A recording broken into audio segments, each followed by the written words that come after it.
the Mafia boss who saw her scars. Lena Carter had spent 3 years perfecting the art of invisibility, until the night she walked into the obsidian room covered in bruises and locked eyes with the most dangerous man in the city. Adrian Voss didn't just see her injuries, he saw her. And when his voice cut through the darkness with 4 simple words, "Who did this to you?" everything changed. By morning, her tormentor would vanish. By nightfall, she'd be marked as untouchable. This is the story of a woman who learned that sometimes the most dangerous protection is also the most addictive. If you're watching from anywhere in the world, drop your city in the comments below. I want to see how far Lena's story travels. And if you love stories about women who rise from nothing to everything, hit that like button now. Let's make this story reach every corner of the globe. The Obsidian Room existed in the space between legal and lethal, a members-only club where politicians rubbed shoulders with criminals, where million-dollar deals happened over whiskey that cost more than most people's monthly rent, and where the servers knew better than to remember anything they saw or heard. Lena Carter had worked there for 3 years, and she'd mastered the essential skill, becoming invisible. She moved through the dimly lit space like a ghost, her footsteps silent on the black marble floors, her face a carefully constructed mask of pleasant neutrality. The bruise on her left cheekbone was hidden under a layer of concealer so thick it felt like a second skin. The split lip she'd explained away to her manager as a clumsy stumble in her apartment. The fingerprint bruises circling her wrists were covered by the long sleeves of her black uniform. Nobody looked at the help anyway. Not really. "Whiskey, neat, top shelf, and make it quick." Lena nodded at the businessman in the corner booth, her practiced smile never faltering even as her ribs screamed in protest when she turned. Derek had been particularly angry last night, something about dinner being late. Or maybe it was that she'd forgotten to pick up his dry cleaning. After 2 years, the reasons all blurred together into one constant truth. Everything was always her fault. She delivered the drink, collected the empty glasses from table 7, refilled the ice bucket at the bar, and checked her watch. 3 more hours. She could survive 3 more hours. She'd survived worse. "Lena." Her manager Marcus appeared at her elbow, his expression tight. "Mr. Voss's table. Now." Her blood went cold. Adrian Voss occupied the corner booth in the VIP section, the area servers only entered when summoned. He was a name whispered with fear, a presence that made hardened criminals look away. In 3 years, Lena had never been called to his table. He had his own dedicated servers, people who'd worked at the Obsidian for a decade and knew how to move through his world without making ripples. "Marcus, I can't." His regular girl called in sick. "You're up." Marcus's hand on her shoulder was firm. "Don't screw this up." "And Lena?" His voice dropped. "Whatever you see, whatever you hear, you remember nothing. Understand?" She understood. She understood that Adrian Voss wasn't just another wealthy patron. He was the patron. The man who owned half the city through a network of legitimate businesses and less than legitimate enforcement. He was the reason the Obsidian Room existed at all, a neutral ground where his associates could meet without fear of interruption or investigation. Lena smoothed her uniform, checked her reflection in the bar mirror, and winced. The concealer on her cheekbone had started to crack, a thin line of purple-black showing through. She pressed powder over it with shaking fingers, took a breath that sent sharp pain through her bruised ribs, and walked toward the VIP section. Adrian Voss's booth was positioned to give him a perfect view of both entrances, his back to the wall, his attention apparently focused on the tablet in front of him. 2 men flanked him, not quite bodyguards, but close enough. The one on the left was built like a tank, his suit stretched across shoulders that looked like they could break a man in half. The one on the right was leaner, his eyes constantly scanning the room with predatory awareness. Lena approached with her gaze lowered, her server's smile fixed in place. "Good evening, Mr. Voss. What can I get for you?" Silence. She waited, her heart hammering against her bruised ribs. Had she said something wrong? Used the wrong tone? She'd been briefed on the rules. Speak only when spoken to, never make direct eye contact, deliver what was requested, and disappear. "Look at me." The voice was quiet, almost gentle, but it carried an authority that made her muscles lock. Slowly, Lena raised her eyes. Adrian Voss was younger than she'd expected, mid-30s at most, with dark hair styled in a way that probably cost more than her weekly paycheck and eyes so pale gray they looked almost silver in the club's low lighting. He wore a suit that was clearly custom-made, charcoal fabric that fit him like a second skin, and a watch that could probably pay her rent for a year. But it wasn't his appearance that made her breath catch. It was the way he looked at her, not through her, not past her, but at her, with an intensity that felt like being pinned under a microscope. Those silver eyes tracked across her face, pausing on her cheekbone, dropping to her mouth, rising to meet her gaze. His expression didn't change, but something shifted in the air between them, a tension that made the hair on the back of her neck stand up. "McAllen 25. No ice." His voice remained soft, controlled. "And sit down." Lena's mind went blank. Excuse me?" "Sit." He gestured to the booth seat across from him. "Now." The two men on either side of him didn't move, didn't react, but Lena felt their attention shift to her like the weight of a physical touch. She glanced toward the bar where Marcus was watching, saw him give a nearly imperceptible nod, and slid into the booth on legs that felt like water. Adrian leaned back, his fingers steepled in front of him. "How long have you worked here?" 3 years, sir." "And in 3 years, have I ever spoken to you before tonight?" "No, sir." "Then you're wondering why I called you over." It wasn't a question. "You're wondering what you did wrong, what rule you broke, whether you're about to lose your job." Lena said nothing. Her hands were clasped so tightly in her lap that her knuckles had gone white. "You're also wondering," Adrian continued, his gaze never leaving her face, "whether that concealer on your cheek is thick enough, whether I can see the split in your bottom lip, whether I've noticed the way you're holding yourself, like someone who's trying very hard not to show that breathing hurts." The blood drained from Lena's face. "I'm going to ask you a question," Adrian said, his tone still conversational, still soft. "And I want you to understand something before you answer. I already know the truth. This isn't about information. This is about whether you're brave enough to say it out loud." He leaned forward, and the movement brought him close enough that she could see the flecks of darker gray in his irises, close enough that she could smell expensive cologne and something underneath it, gunpowder maybe, or just danger. "Who did this to you?" The question hung in the air between them, heavy and inescapable. Lena's first instinct was to lie, to smile and shake her head and say it was nothing, just a clumsy accident. So embarrassing, really. She was fine. Everything was fine. But something in Adrian Voss's eyes stopped the words before they could form. He'd said he already knew the truth. And looking at him now, at the cold certainty in his expression, she believed him. "I can't." The words came out barely above a whisper. "If I tell you, he'll kill me." "No." Adrian's voice hardened, losing its conversational warmth. "He won't. Because if you give me his name, he won't be alive long enough to touch you again." Lena's breath stuttered. This was insane. She was sitting in a booth with Adrian Voss, one of the most powerful and dangerous men in the city, and he was offering to what? Kill Derek? Make him disappear? "I don't understand," she managed. "Why do you care? You don't even know me." Something flickered across Adrian's face, an expression too quick to read, gone before she could identify it. "I've seen you," he said quietly.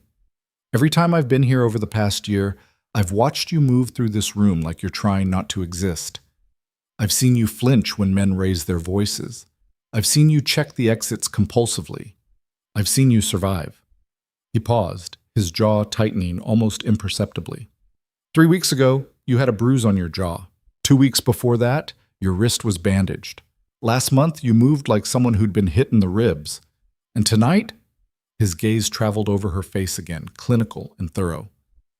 "Tonight, you walked in here looking like someone used you as a punching bag, and I'm done watching it happen." Lena couldn't breathe. Someone had noticed.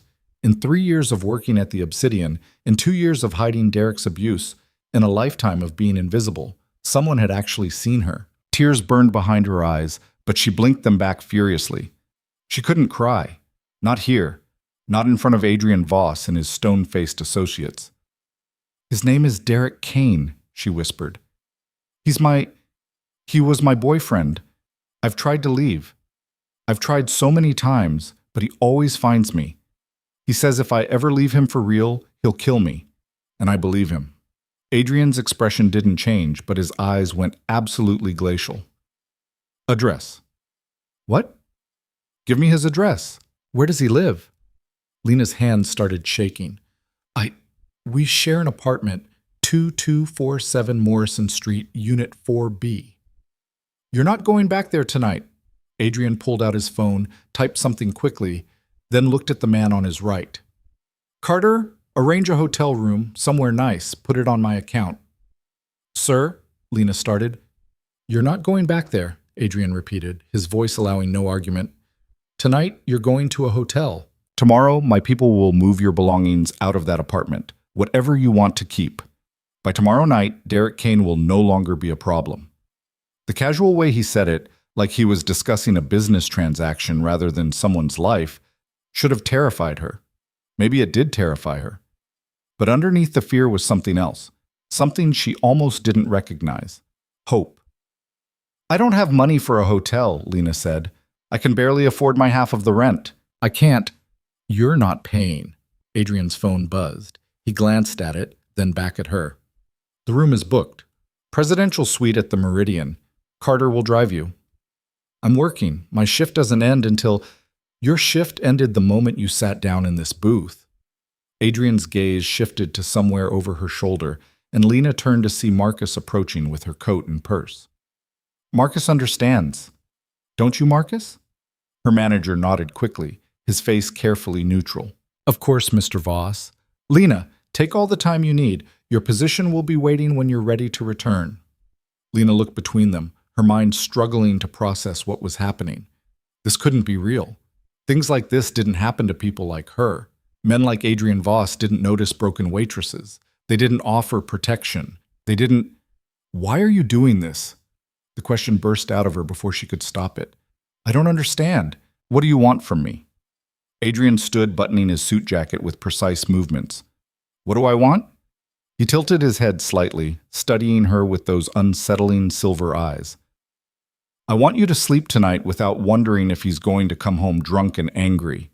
I want you to wake up tomorrow without checking your body for new bruises. I want you to understand that there are still people in this world who believe you deserve better than what you've been given. He nodded to Carter, who stood and gestured for Lena to follow. Wait. Lena didn't move, her fingers gripping the edge of the table. What happens to Derek? Adrian's smile was cold enough to frost glass. That's not something you need to concern yourself with. Go to the hotel, order room service, take a bath, sleep. By the time you wake up, your problem will be solved. You're going to kill him.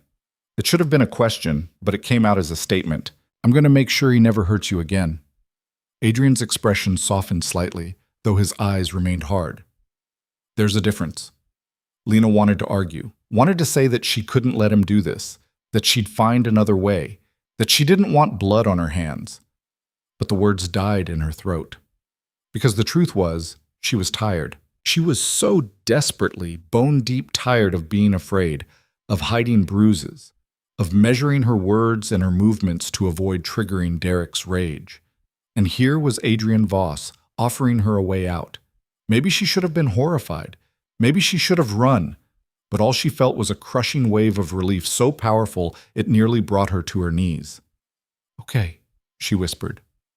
Okay. Adrian's expression shifted, something almost like approval flickering across his features. Good. Carter will give you his number.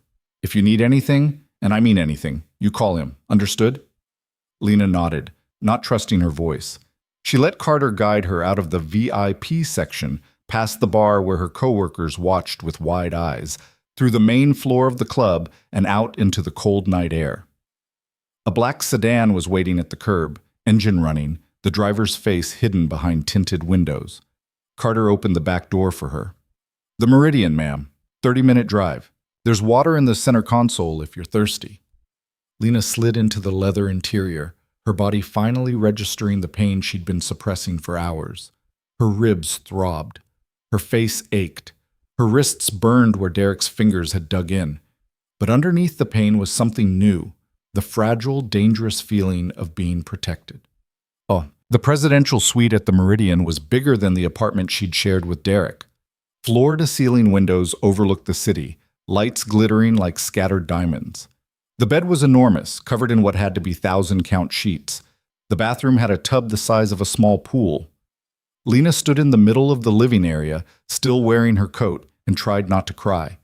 A knock at the door made her jump. She opened it to find a hotel employee holding a garment bag and a small suitcase.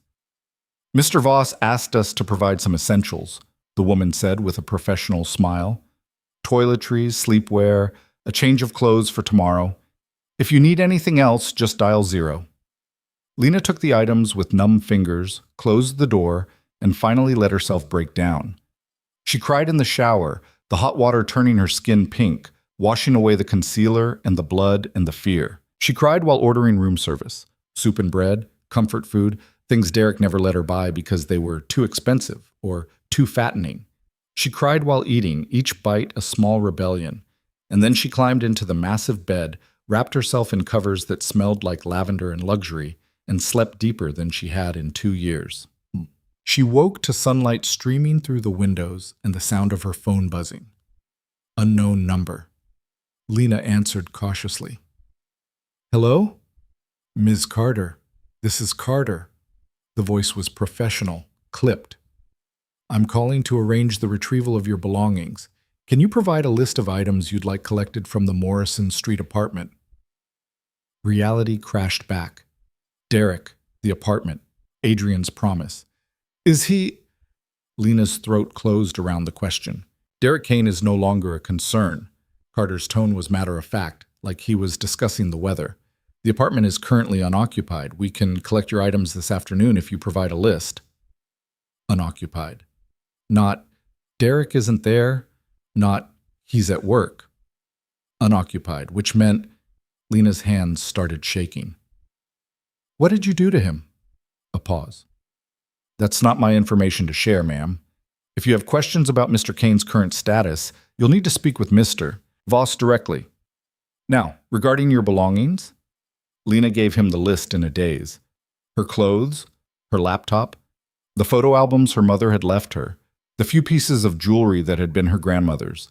Everything else, the furniture, the dishes, the shared life she'd built with Derek, she wanted none of it. "I'll have everything delivered to your new residence by evening," Carter said. I don't have a new residence. I can't afford—" "Mr. Voss has arranged an apartment for you. Secure building, doorman, your name on the lease. Details will be sent to your phone within the hour." The call ended before she could protest. Lena sat on the edge of the bed, her phone clutched in her hand, and tried to process what was happening. Less than 12 hours ago, she'd been serving drinks and hiding bruises. Now Derek was no longer a concern, and she had a new apartment she hadn't asked for, paid for by a man she barely knew. She should be terrified. She should be running. Instead, she felt like she was floating, untethered from everything she'd known. Her phone buzzed again.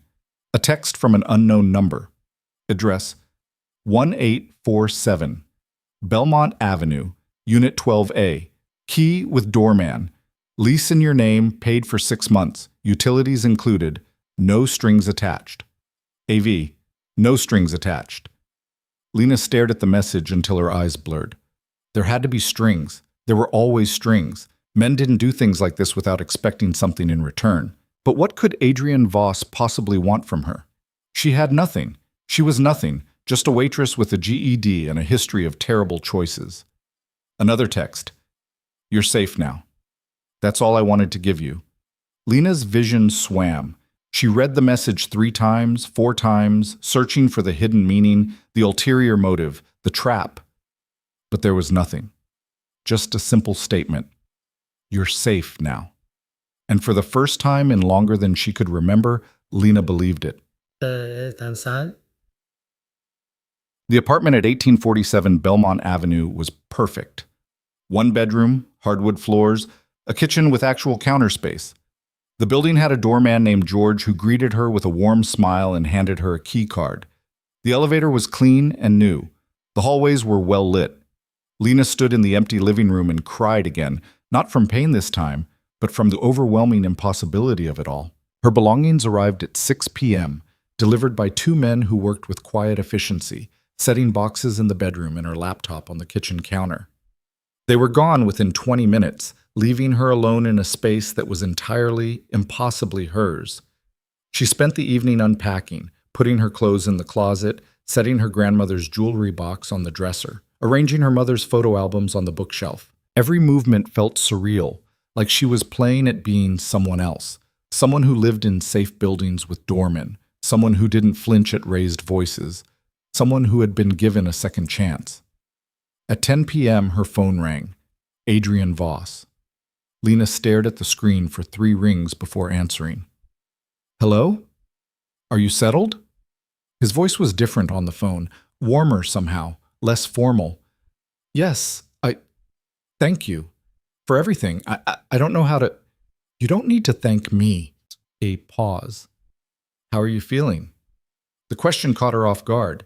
Not, how's the apartment, or is everything satisfactory? But how was she feeling? Confused, Lena admitted. This doesn't feel real. Any of it. It's real. Adrian's tone was firm, certain. You're safe. You have a home. You don't have to be afraid anymore. What happened to Derek? The question came out before she could stop it. Silence. Then, he's alive, if that's what you're asking, but he's no longer in the city. He won't be coming back.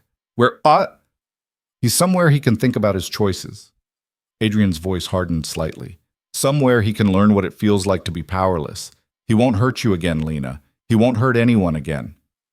Lena should have asked more questions, should have demanded details, coordinates, proof of life.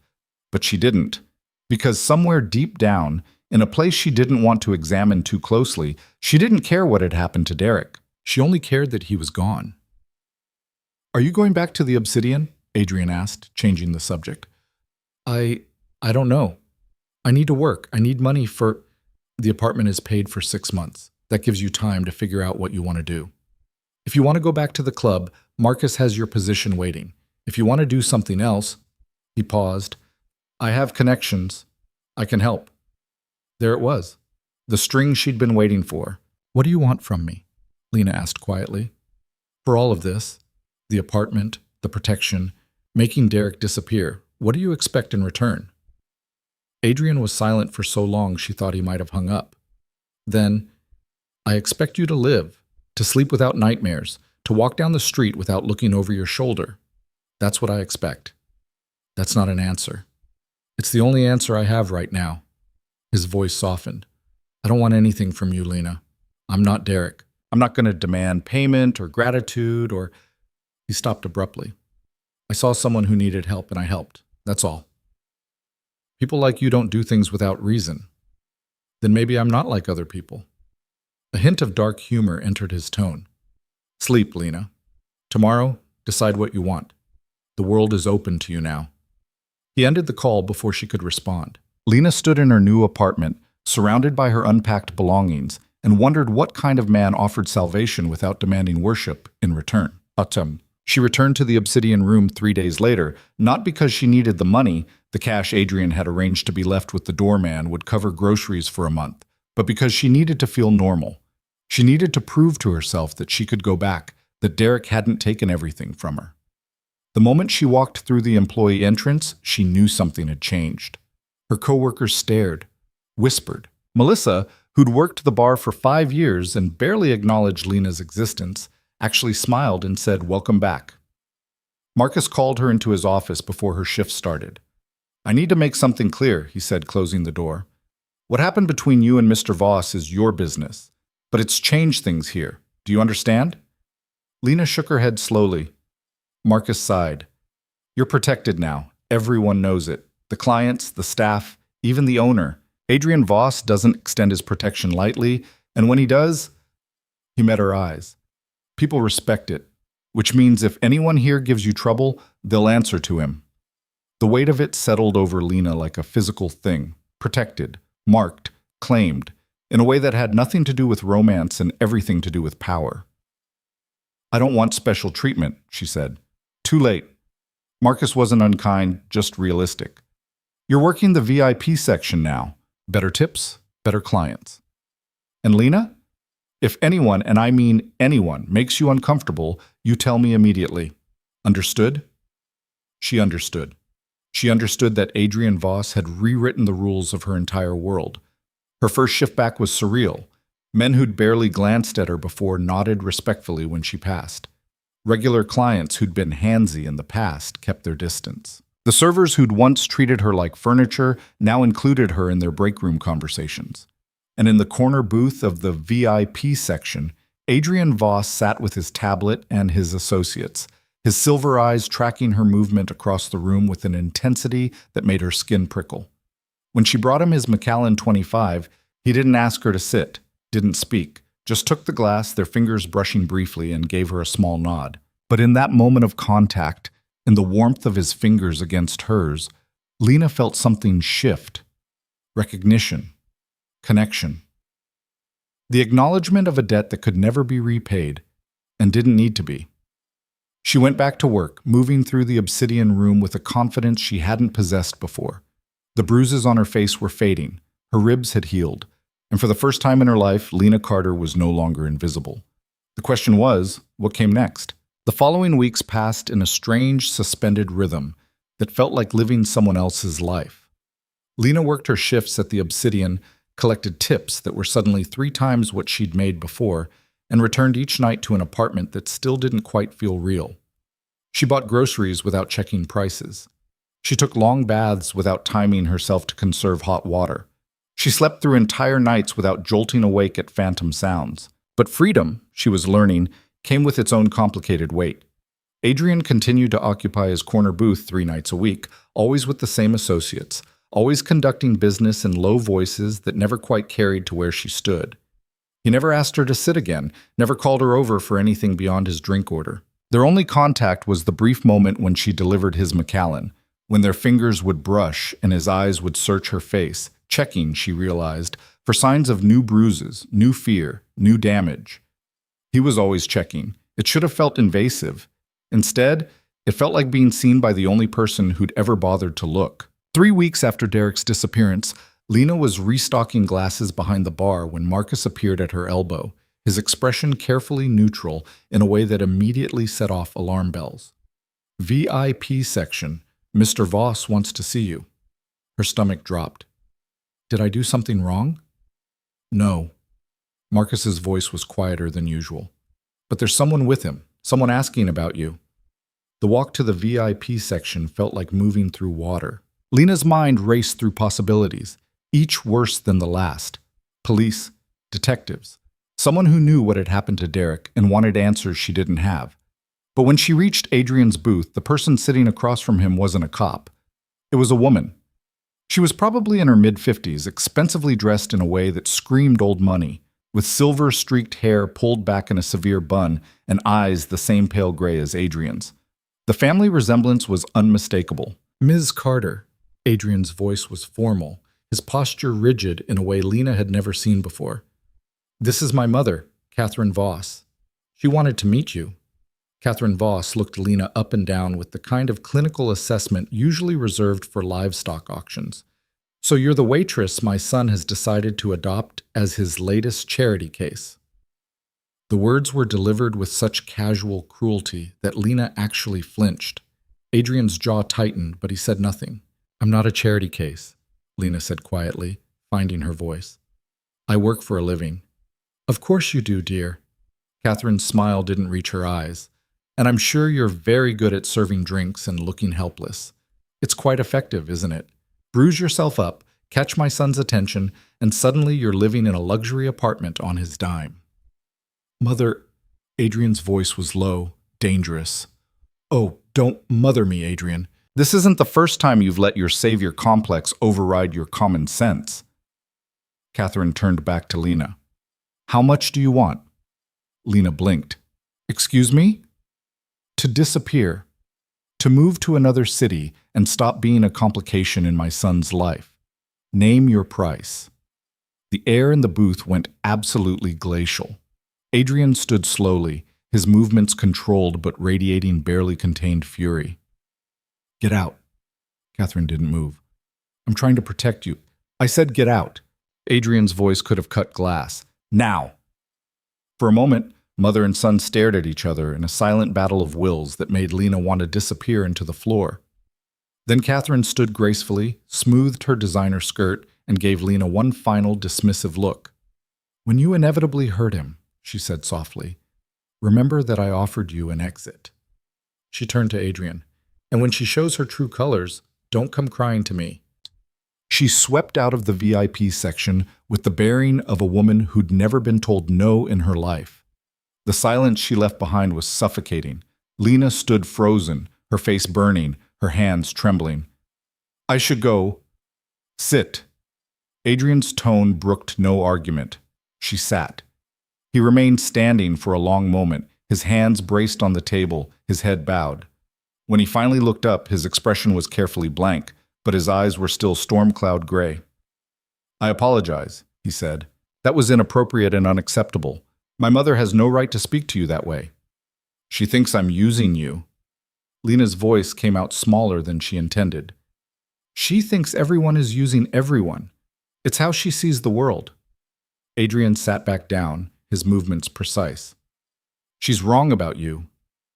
How do you know? The question escaped before Lena could stop it. You barely know me.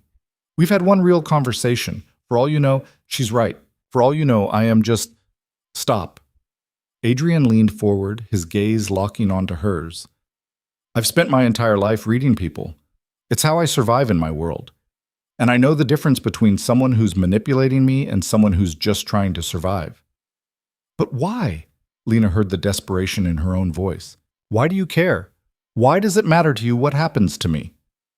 Adrian was silent for a long moment, his fingers drumming once against the table in what might have been agitation. When he spoke, his voice was quieter than she'd ever heard it. When I was 12, my father took me to one of his business meetings, a negotiation with a rival family. The details don't matter, but there was a woman there, a server like you. She was maybe 20 and she had bruises on her arms that she kept trying to hide. He paused, his jaw working. The man she worked for backhanded her in front of everyone because she spilled a drink, and my father just laughed, said she probably deserved it for being clumsy. Lena's breath caught. I watched her clean up broken glass with shaking hands, Adrian continued, his eyes distant. I watched her apologize for existing, and I watched every man in that room look right through her like she was nothing. His gaze refocused on Lena, sharp and intense. I swore that day that I would never be like them, that if I ever had power, I would use it to protect people like her, people like you. The confession hung in the air between them, raw and honest in a way that made Lena's chest ache. I'm not a damsel in distress, she said softly. I don't need saving. No, Adrian agreed. You need someone to level the playing field so you can save yourself. There's a difference. Before Lena could respond, Carter appeared at the booth, leaning down to murmur something in Adrian's ear. Whatever he said made Adrian's expression harden. Excuse me, he said to Lena, standing abruptly. There's something I need to handle. We'll talk later. He was gone before she could ask what was wrong, Carter and the other associate following in his wake like shadows. Lena sat alone in the booth for a moment, her mind reeling from everything that had just happened, before making her way back to the bar on unsteady legs. Melissa caught her arm as she passed. You okay? You look like you've seen a ghost. Adrian's mother was here, Lena said numbly. Oh, shit. Melissa's eyes widened. Catherine the Ice Queen herself? What did she want? To pay me to disappear, apparently. Classic. Melissa shook her head. She did the same thing to Adrian's last girlfriend, offered her $500,000 to leave town and never contact him again. Lena's head snapped up. What? Yeah, Sophia something. She was a law student, I think. Catherine didn't approve, not connected enough, not wealthy enough, whatever. The girl took the money and ran. Melissa shrugged. Can't say I blame her. $500,000 would solve a lot of problems. I didn't take it, Lena said. I know. You're still here, aren't you? Melissa's expression softened. Look, I don't know what's going on between you and Adrian, but for what it's worth, I've worked here for 5 years, and I've never seen him look at anyone the way he looks at you. He doesn't look at me any particular way, Lena protested weakly. Melissa just laughed. Honey, he tracks your movement across this room like you're the only person in it. Everyone's noticed. Why do you think you're suddenly getting respect from clients who used to treat you like furniture? Because Adrian had marked her as protected. because he'd rewritten the rules of her world with 4 simple words. Who did this to you? The rest of Lena's shift passed in a blur. She delivered drinks, collected tips, and tried not to think about Adrian's confession or his mother's cold assessment or the way her entire life had been upended by a man she barely knew but who somehow saw straight through to her core. When her shift ended at 2 a.m., she found Carter waiting by the employee entrance. "Ms. Carter, Mr. Voss asked me to drive you home." "That's not necessary." It wasn't a request. Carter's expression was professionally neutral, but his tone left no room for argument. Lena followed him to the same black sedan that had taken her to the Meridian, settling into the leather interior with a sigh. The city passed by the tinted windows in streaks of light and shadow. They were halfway to her apartment when Carter spoke. "He doesn't let people in easily," he said, his eyes on the road. "Mr. Voss, most people see the power and the money and think that's all there is. But he's—" Carter paused, choosing his words carefully. "He's a good man in a business that doesn't reward goodness. It makes him vulnerable sometimes." "Why are you telling me this?" Lena asked. "Because his mother was right about one thing." Carter glanced at her in the rearview mirror. "You could hurt him, not financially or professionally. He's untouchable there. But personally, you could destroy him. And he'd let you, because for some reason, he's decided you're worth the risk." The weight of that statement settled over Lena like a physical thing. "I don't want to hurt him." "Then don't." Carter pulled up in front of her building. "But understand that by accepting his protection, by staying in his orbit, you've already become important to him. What you do with that is up to you." Lena climbed out of the car in a daze, nodded to George the doorman, and rode the elevator up to her floor in silence.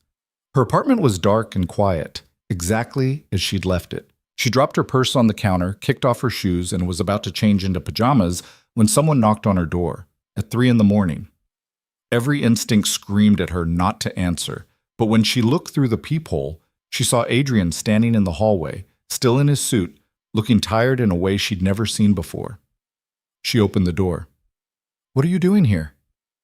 "I need to tell you something." Adrian's voice was rough, like he'd been arguing. "And it can't wait." Lena stepped back, letting him in. He moved into her small living room, his presence somehow making the space feel even smaller, more intimate. For a long moment he just stood there, his back to her, his shoulders tense. "Derek Kane's brother came to see me tonight," he said finally. "Marcus Kane. He wants revenge for what happened to Derek." Lena's blood went cold. "What happened to Derek?" Adrian turned to face her, and the expression on his face was harder than she'd ever seen it. "He's alive. I told you that. But let's just say he's not in any position to come after you. His brother, however, is a different story." "What did you do to him?" Lena whispered. "What I had to do." Adrian's jaw was tight. "What I would do again in a heartbeat. Derek Kane spent 2 years using you as a punching bag. He threatened to kill you if you left. He made you invisible in your own life." His voice hardened. "So I made him understand what it feels like to be powerless, to be afraid, to beg for mercy and receive none." Lena sank onto the couch, her legs giving out. "You tortured him." "I taught him a lesson." Adrian moved closer, crouching down so they were eye level. "And then I made sure he understood that if he ever came near you again, the lesson would be permanent. His brother wants retaliation. He wants to hurt me by hurting you." Fear spiked through Lena's chest, sharp and familiar. "So what happens now? Do I run? Do I hide? Do I go back to vet?" "No." Adrian's hand covered hers, warm and solid. "You don't run. You don't hide. You stay exactly where you are, and I make sure Marcus Kane understands that touching you would be the last mistake he ever makes." "You can't protect me forever," Lena said, hearing the tremor in her own voice. "Watch me." There was no arrogance in Adrian's tone, just absolute certainty. Marcus Kane is a mid-level enforcer with delusions of importance. He's not stupid enough to actually come after you. He just wants me to think he might. It's posturing, ego, and I'm going to handle it. "How?" Adrian's smile was cold. "By reminding him why people fear the Voss name." He stood, and for a moment Lena thought he was going to leave, but instead he sat down on the couch beside her, close enough that their shoulders nearly touched. "I want to show you something," he said, pulling out his phone. He tapped the screen a few times, then handed it to her. It was a photo of a young man, maybe 25, with sandy hair and Derek's same cold eyes. Marcus Kane, presumably. But that wasn't what made Lena's breath catch. It was the location tag on the photo. St. Vincent's Rehabilitation Center, 200 miles upstate. Derek's there, Adrian said quietly, in the addiction recovery program, court-ordered, after he was arrested for possession with intent to distribute. He'll be there for 18 months minimum, possibly longer depending on his behavior. Lena stared at the image. You planted drugs on him. I made sure his existing habits were properly documented and reported to the authorities. Adrian's tone was matter of fact. Derek Kane was already using and dealing. I just accelerated the consequences. And while he's upstate learning to be a functioning member of society, he's also learning what happens when you put your hands on someone under my protection. Does he know? Lena asked. Does he know you're the reason he's there? He knows. Adrian's expression darkened. And he knows that if he ever says your name again, if he ever even thinks about you, the next facility he visits will be significantly less pleasant than a rehab center. Lena should have been horrified. She should have been disgusted by the casual way Adrian wielded his power, bending the law and breaking people to his will. But all she felt was a crushing sense of relief that Derek was gone, really gone, locked away somewhere he couldn't hurt her. Your mother thinks I'm using you, she said quietly, that I'm just another person trying to take advantage of your guilt or your money or whatever. Is she right? Am I using you? Adrian took his phone back, sliding it into his pocket. Are you? I don't know. The honesty escaped before Lena could filter it. I don't know how to separate gratitude from whatever this is. You saved me. You gave me an apartment and safety and a life I couldn't have built on my own. How am I supposed to know if what I feel is real or just Stockholm Syndrome with better furniture? Stockholm Syndrome requires you to be held captive, Adrian pointed out. You're free to leave any time. The apartment is in your name. I'm not stopping you from walking away. But would you let me? Lena turned to face him fully. If I said right now that I wanted nothing to do with you, that I wanted to move to another city and start over, would you actually let me go? Adrian held her gaze, and for the first time since she'd met him, she saw something uncertain flicker across his features. Yes, he said finally. If that's what you wanted, I would let you go. I'd make sure you were safe, make sure you had resources to start over, and then I'd walk away. Because what I want doesn't matter if it's not what you want. What do you want? The question came out barely above a whisper. Adrian reached out slowly, giving her time to pull away, and brushed a strand of hair back from her face. His fingers lingered near her cheek, not quite touching, close enough that she could feel the warmth of his skin. I want you to have choices, he said softly. I want you to wake up every morning and decide what you want to do with your day, not what you have to do to survive. I want you to look at yourself in the mirror and see someone strong and capable, not someone broken. He paused, his thumb grazing her jawline. And I want you to choose to stay, not because you owe me or fear me or need me, but because you want to. Lena's breath hitched. And if I do stay, what happens then? Then we figure it out together. Adrian's hand dropped back to his side, but his eyes never left hers. No pressure, no expectations, just see where this goes. The honesty in his voice, the vulnerability beneath the carefully maintained control, made something crack open in Lena's chest. This man, this dangerous, powerful man who made people disappear and bent the city to his will, was offering her something she'd never had. A choice. I'm terrified, she admitted. Of you, of this, of everything changing so fast I can't keep up. Fear is reasonable, Adrian said. I'm not exactly a safe bet. No, Lena agreed. You're really not. They sat in silence for a moment, the weight of everything unsaid hanging between them. Then Lena made a decision. I'm staying, she said. Not because I owe you or because I'm afraid of what happens if I leave, but because for the first time in my life, I want to see what happens next. And I want to see it with you. Something shifted in Adrian's expression. Relief, maybe, or hope, or something too complicated to name. Okay, he said simply. Okay, Lena echoed. Adrian stood, and this time he did move toward the door.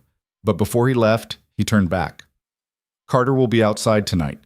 Just a precaution until I deal with Marcus Kane. He'll be gone by morning, and you'll never know he was there. Adrian, let me do this, he said quietly. Let me make sure you're safe. Everything else we can figure out as we go, but your safety is non-negotiable. Lena nodded, not trusting her voice. After he left, she locked the door and leaned against it, her heart pounding.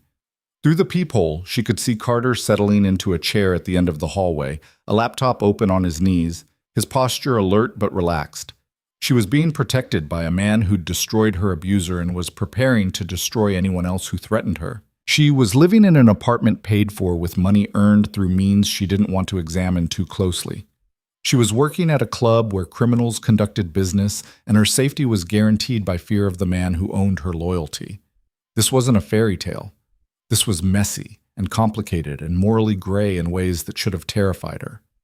But as Lena climbed into bed and pulled the covers up to her chin, she realized she wasn't terrified. She was alive, truly, fully alive for the first time in years, and that was worth whatever came next. The following evening, Lena arrived at the Obsidian to find the atmosphere different, charged somehow, like the air before a thunderstorm. The other servers moved with quick efficiency, their voices hushed. Marcus, the manager, looked pale and tense. "What's going on?" Lena asked Melissa at the bar. "Marcus Kane showed up an hour ago," Melissa whispered. "Demanded to see Adrian. They're in the private office now." Lena's stomach dropped. "Marcus Kane is here? Now?" Walked right in like he owned the place. Melissa's eyes were wide. Security tried to stop him, but he said he was here for a business meeting. Adrian took him to the back office 20 minutes ago. Nobody's heard anything since.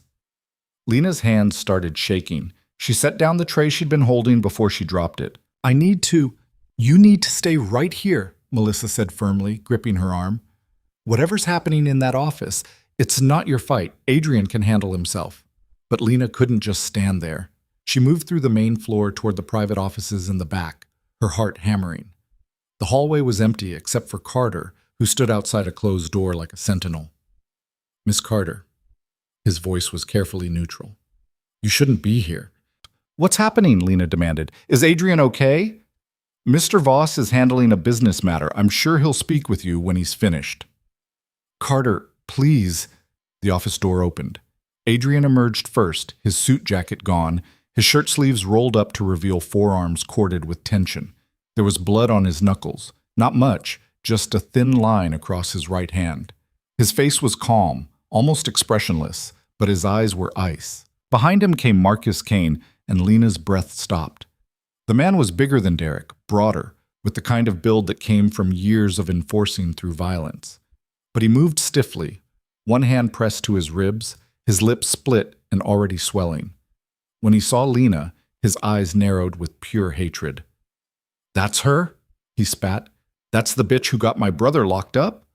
Adrian moved faster than Lena would have thought possible. One moment he was standing in the doorway.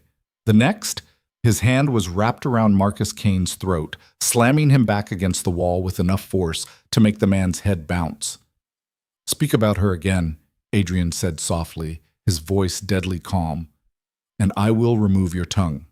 Do you understand me?" Marcus Kane's face was turning purple, but he managed a jerky nod. Adrian held him there for another moment, then released him abruptly. Marcus stumbled, gasping, one hand going to his throat. "You came here for answers," Adrian said, his tone conversational now, like they were discussing the weather. "I'm going to give them to you. Your brother put his hands on someone under my protection. He threatened to kill her. He spent 2 years turning her into a ghost, so I made sure he understood the consequences of his actions." "You destroyed him," Marcus rasped. "No, I taught him. There's a difference." Adrian straightened his cuffs, his movements precise. "And now I'm going to teach you. You wanted revenge? You wanted to hurt me by going after her?" He gestured to Lena without looking away from Marcus. "Here's what happens if you try. First, I dismantle your operation piece by piece. Every connection you have, every source of income, every safe house, gone. Second, I make sure every family in this city knows you're untouchable. Not out of respect, out of fear of what associating with you will cost them. Third, his voice dropped to something barely above a whisper. I do to you exactly what I did to your brother, only I don't stop. I don't send you to rehab. I don't give you a chance to recover. Do you understand? Marcus Kane said nothing, his jaw working with impotent rage. I need to hear you say it, Adrian said. I understand. The words came out strangled. Good. Now get the fuck out of my club. Marcus Kane didn't need to be told twice. He stumbled toward the exit, Carter following at a distance to make sure he actually left. The moment he was gone, Adrian's shoulders dropped fractionally, and he finally looked at Lena. You shouldn't have come back here, he said quietly. Are you hurt? Lena stepped closer, reaching for his bloodied hand. It's nothing. But he let her take his hand, let her examine the split knuckles with gentle fingers. You hit him. He came into my club and threatened you. Adrian's voice was flat. I was actually quite restrained, all things considered. Lena looked up at him. At this man who'd just casually destroyed another person's entire world with nothing but words and the promise of violence. She should be terrified, should be running, should be recognizing all the red flags waving frantically in front of her face. Instead, she felt safe. Thank you, she whispered. Adrian's expression softened fractionally. You don't need to thank me for protecting you. It's not... He stopped, seeming to search for words. It's not transactional. It's just what I do. Because of the woman you saw when you were 12. Because of her. Because of you. Because I'm tired of watching people with power use it to hurt people without it. He pulled his hand gently from her grasp. You should get back to work before Marcus starts asking questions. I need to clean this up and make some calls. But before Lena could leave, Adrian caught her wrist. Not hard, not restricting, just enough to stop her. Lena, I need you to understand something. This, he gestured vaguely between them. This isn't going to be easy. There will be more Marcus Kanes, more people who see you as a weakness they can exploit, more nights like this. If that's not what you want, I'm staying, Lena said firmly. We already had this conversation, remember? Adrian's thumb brushed across her pulse point, and she wondered if he could feel how fast her heart was racing. Okay, he said finally. Okay. He let her go, and Lena walked back to the main floor on unsteady legs. She finished her shift in a daze, serving drinks and collecting tips and trying not to think about the blood on Adrian's knuckles or the cold promise in his voice when he'd threatened Marcus Kane. When the night finally ended, Carter drove her home again. As they pulled up to her building, he spoke without turning around. Marcus Kane left the city tonight, took the last train to Chicago with a one-way ticket. He won't be back. Lena absorbed this. Did Adrian, Mr. Voss made it clear that remaining in the city would be detrimental to Mr. Kane's continued health and livelihood. He made the rational choice. Carter's eyes met hers in the rearview mirror. You're safe now, for real this time. Safe, protected, claimed. Lena climbed out of the car and rode the elevator up to her floor, unlocked her apartment, and stood in the middle of her living room trying to process everything that had happened in the past 48 hours. Adrian's mother thought she was a gold digger. Marcus Kane thought she'd destroyed his brother.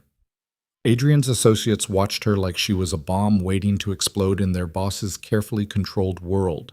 But Adrian himself looked at her like she was worth protecting, worth fighting for, worth rewriting the rules. And maybe, just maybe, she was starting to believe it too. The shift in how people treated Lena became impossible to ignore over the following month. At the Obsidian, regular clients who'd once looked straight through her now nodded respectfully when she passed their tables. The kitchen staff saved her the best cuts when she ordered the staff meal. Even the owner, a reclusive man named Vincent who rarely appeared on the floor, stopped her one evening to say that her work was exemplary and if she ever needed anything, his door was open. It was intoxicating and terrifying in equal measure. But it was the change outside the club that truly made Lena understand the scope of Adrian's influence. The landlord of her old apartment building called to say that her security deposit, which Derek had claimed didn't exist, was being returned with interest. The medical bills from the emergency room visit after Derek had broken her ribs mysteriously vanished from the collections agency. Even her old bank account, which Derek had drained before she left, suddenly showed a deposit of exactly what had been stolen, plus a formal apology from the bank manager for the administrative error. Adrian denied involvement every time she asked, but his slight smile told her everything she needed to know. They fell into a rhythm over those weeks. Adrian came to the Obsidian 3 nights a week, always taking his corner booth, always ordering the same drink. Sometimes they'd talk when she brought his Macallan, brief conversations about books she was reading or restaurants she wanted to try or the progress she was making in the online business courses she'd started taking. Other times, he'd simply watch her work, his silver eyes tracking her movement across the room with an intensity that made her hyper-aware of every gesture, every step. On the nights he wasn't at the club, he'd text her. Simple messages, nothing invasive. Did you eat today? Or, the bookstore on 5th has the novel you mentioned in stock, or sometimes just sleep well. The text came at odd hours. 2 in the morning, dawn, mid-afternoon, like he thought of her at random moments and couldn't help reaching out. Lena found herself looking forward to those messages more than she wanted to admit. 6 weeks after Marcus Kane fled the city, Adrian invited her to dinner. Not at the Obsidian, not in some neutral territory, but at his penthouse apartment overlooking the city. The invitation came via text at 10 in the morning on her day off. Dinner tonight? My place. 8 p.m. Carter will pick you up at 7:45. Lena stared at her phone for a full minute before responding. Is this a date? The reply came quickly. Do you want it to be? Her fingers hovered over the keyboard.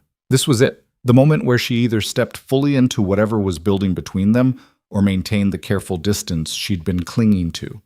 The moment where she acknowledged that what she felt for Adrian Voss had nothing to do with gratitude and everything to do with the way her heart raced when he looked at her. Yes, she typed, and hit send before she could second-guess herself. Adrian's response was a single word, good. Lena spent the rest of the day in a state of controlled panic. She tried on every piece of clothing she owned twice, finally settling on a simple black dress that was elegant without trying too hard. She did her makeup 3 times. She paced her apartment until George the doorman called up to ask if everything was okay because he could hear her footsteps through the ceiling. When Carter arrived at exactly 7:45, Lena was ready, but nowhere near calm. The drive across the city took 30 minutes, winding through increasingly upscale neighborhoods until they reached a gleaming high-rise that looked like it cost more than some small countries. Carter pulled into an underground garage, parked in a spot marked VOSS, and led Lena to a private elevator that required a key card to operate. Top floor, he said, handing her the card. Mr. Voss is expecting you.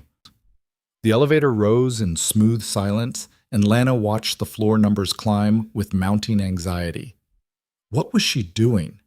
This was Adrian Voss, a man who made people disappear, who owned half the city, who destroyed her abuser without breaking a sweat, and she was going to his home for dinner like this was normal, like they were normal. The elevator doors opened directly into Adrian's penthouse, and Lena's breath caught.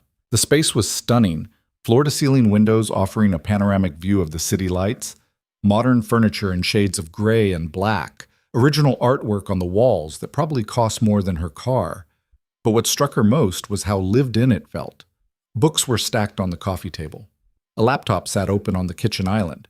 A jacket was draped over the back of a chair. This wasn't a showpiece. This was a home. You're early, Adrian said, emerging from what looked like the kitchen. He'd changed from his usual suit into dark slacks and a charcoal sweater that made his eyes look even more silver. His feet were bare. Something about seeing Adrian Voss barefoot made Lena's chest tighten. Carter's very punctual, she managed. He is. Adrian moved closer, and Lena caught the scent of garlic and herbs. I hope you like Italian. I'm not much of a cook, but I can manage pasta. You're cooking? The surprise must have shown on her face because Adrian smiled, a real smile, not the cold, controlled expression he wore at the club. I do occasionally feed myself, he said. Come on, you can keep me company while I finish. The kitchen was all marble and stainless steel, with pots simmering on the stove and fresh pasta laid out on a cutting board. Adrian moved through the space with easy competence, and Lena found herself mesmerized by the simple domesticity of it. This was Adrian Voss making carbonara, tasting the sauce from a wooden spoon, swearing softly when he splashed water on his sweater. Wine? he asked, gesturing to an open bottle of red on the counter. Please. He poured 2 glasses, handed her one, and went back to stirring the pasta. For a moment they existed in comfortable silence, the only sounds the bubbling of water and the clink of utensils against cookware. This is strange, Lena said finally. Adrian glanced at her. Strange how? I've seen you threaten to remove someone's tongue. I've watched you make grown men look away in fear. And now you're… She gestured helplessly at the stove. You're making me dinner. Would you prefer I threaten you instead? There was amusement in his voice. No, I just… Lena took a sip of wine, trying to organize her thoughts. I don't know how to reconcile the 2 versions of you. The one who runs an empire built on fear, and the one who checks if I've eaten. Adrian was quiet for a long moment, his attention seemingly focused on draining the pasta. Then he said, They're not different versions. They're the same person doing what needs to be done in different contexts. He plated the food with careful precision. At the club, I'm the man people fear because fear keeps them in line. Here, with you, I'm just Adrian, a man who wants to cook you dinner and hear about your day. But you're never just Adrian, Lena said softly. Even here, even now, you're still the most dangerous person I've ever met. He carried both plates to the dining table, which was already set with actual cloth napkins and real silverware. Does that frighten you? Lena sat down across from him, the city lights glittering behind his shoulders like a backdrop of fallen stars. It should, she admitted. But no. What frightens me is how much I'm starting to depend on it. On you. Adrian's hand stilled halfway to his wine glass. Dependence isn't what I want from you. Then what do you want? It was the same question she'd asked weeks ago, but this time she needed a different answer. Adrian set down his fork, his gaze intense enough to make her feel pinned in place. I want you to choose me because being with me makes you happy, not because you need protection or security or any of the things I can provide. I want… He stopped, seeming to struggle with the words. I want to matter to you the way you matter to me. The confession hung in the air between them, vulnerable and honest in a way that made Lena's heart ache. She'd spent weeks trying to convince herself that what she felt for Adrian was just gratitude dressed up as attraction, just trauma bonding with better lighting. But sitting here, watching him look at her like she was the only thing in the world that mattered, she couldn't lie to herself anymore. You do matter to me, she said quietly. That's what scares me.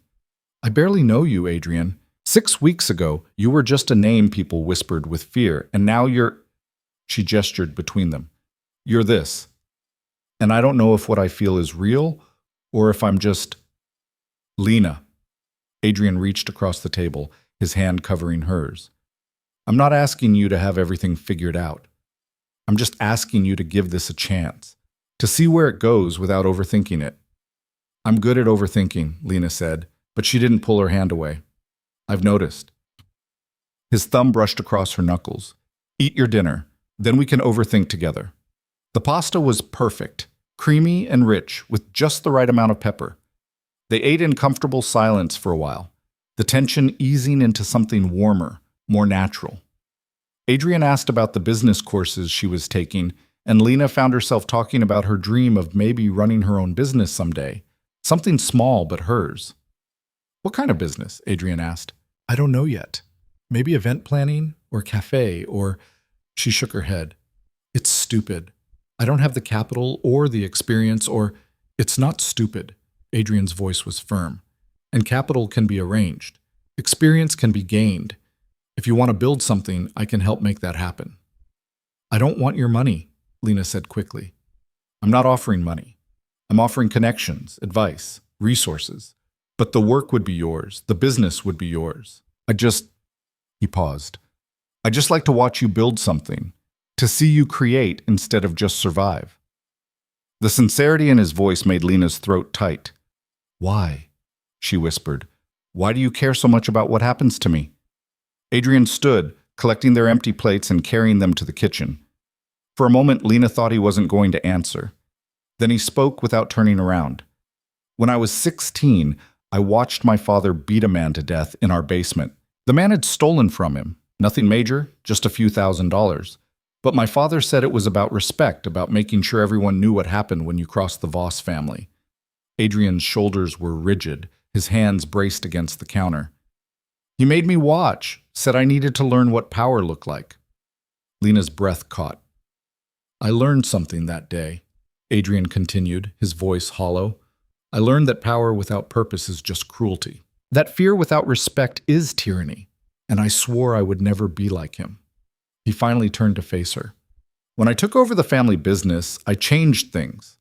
Violence became a last resort instead of a first response. Protection became real instead of just an excuse for extortion. And I started looking for people who needed help instead of people I could exploit. He moved back to the table, but instead of sitting, he leaned against the edge, his arms crossed over his chest in a gesture that looked almost defensive. You want to know why I care about you, Lena? Because when I saw you that night, bruised and broken and still trying to smile like everything was fine, I saw myself at 16, powerless, trapped, surviving instead of living. And I thought, if I can't save that kid I used to be, maybe I can save her.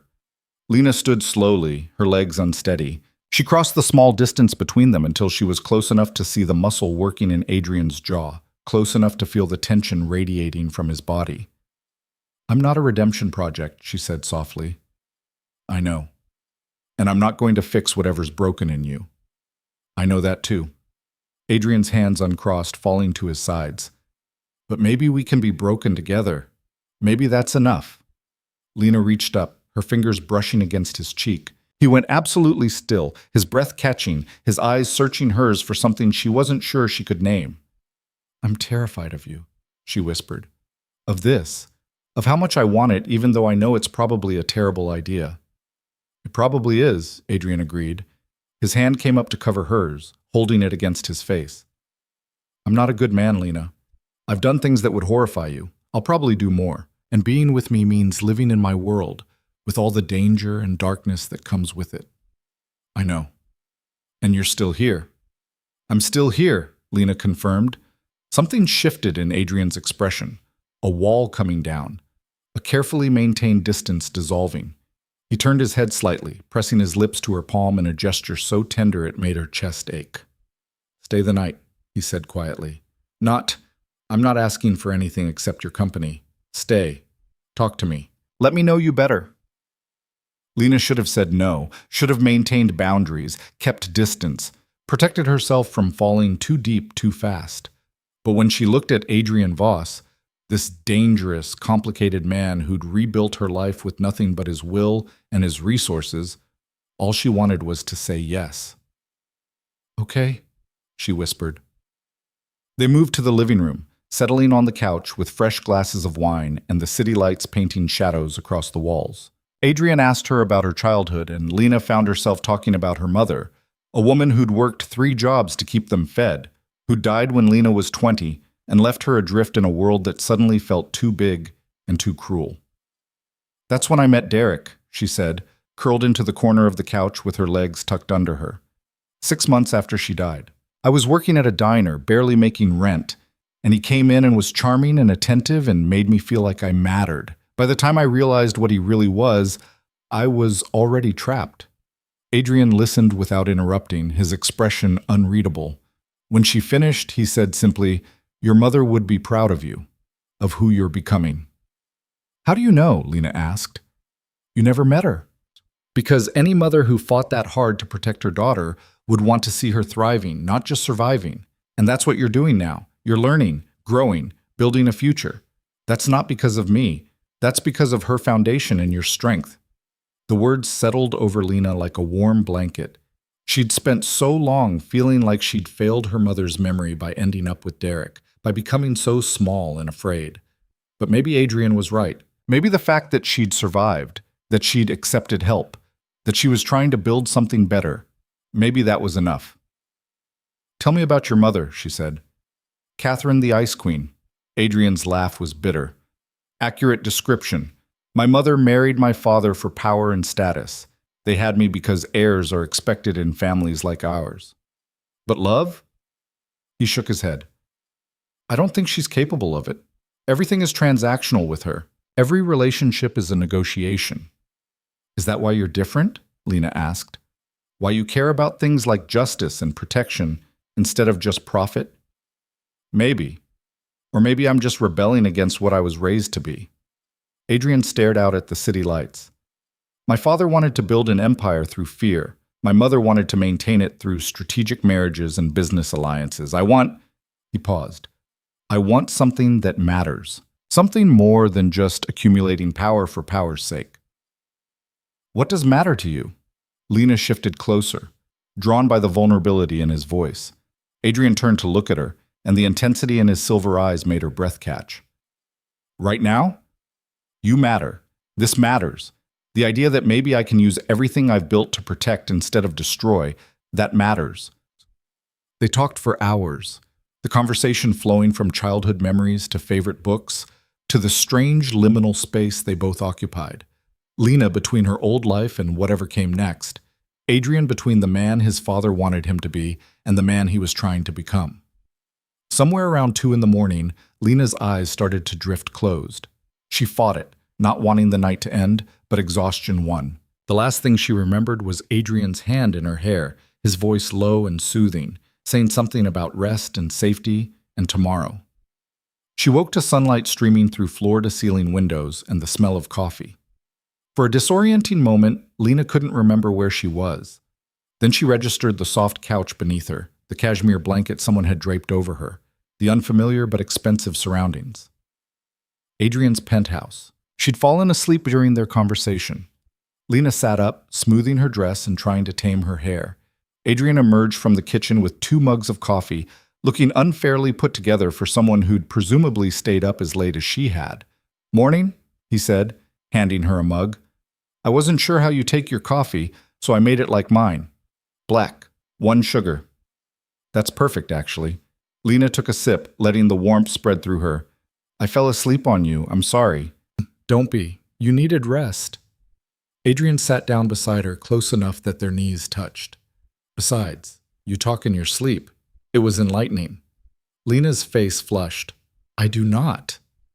You do. You had a very strong opinion about someone named Mrs. Peterson and her terrible casserole. Oh no, Lena groaned.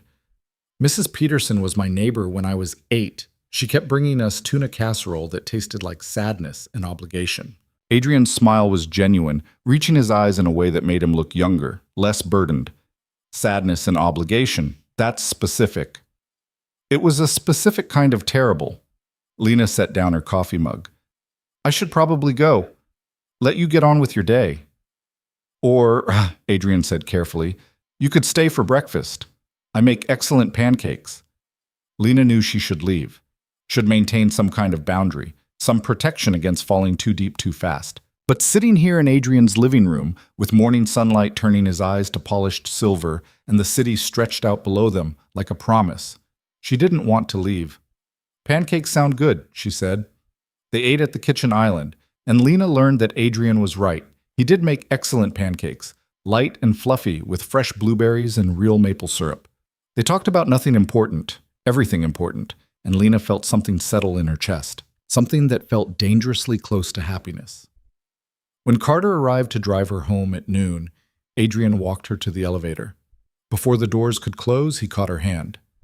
Thank you, he said quietly, for staying, for trusting me enough to fall asleep in my space, he stopped, seeming to search for words, for giving this a chance. Lena squeezed his hand. Thank you for cooking me dinner and not making it weird when I passed out on your couch. His smile was soft. Same time next week?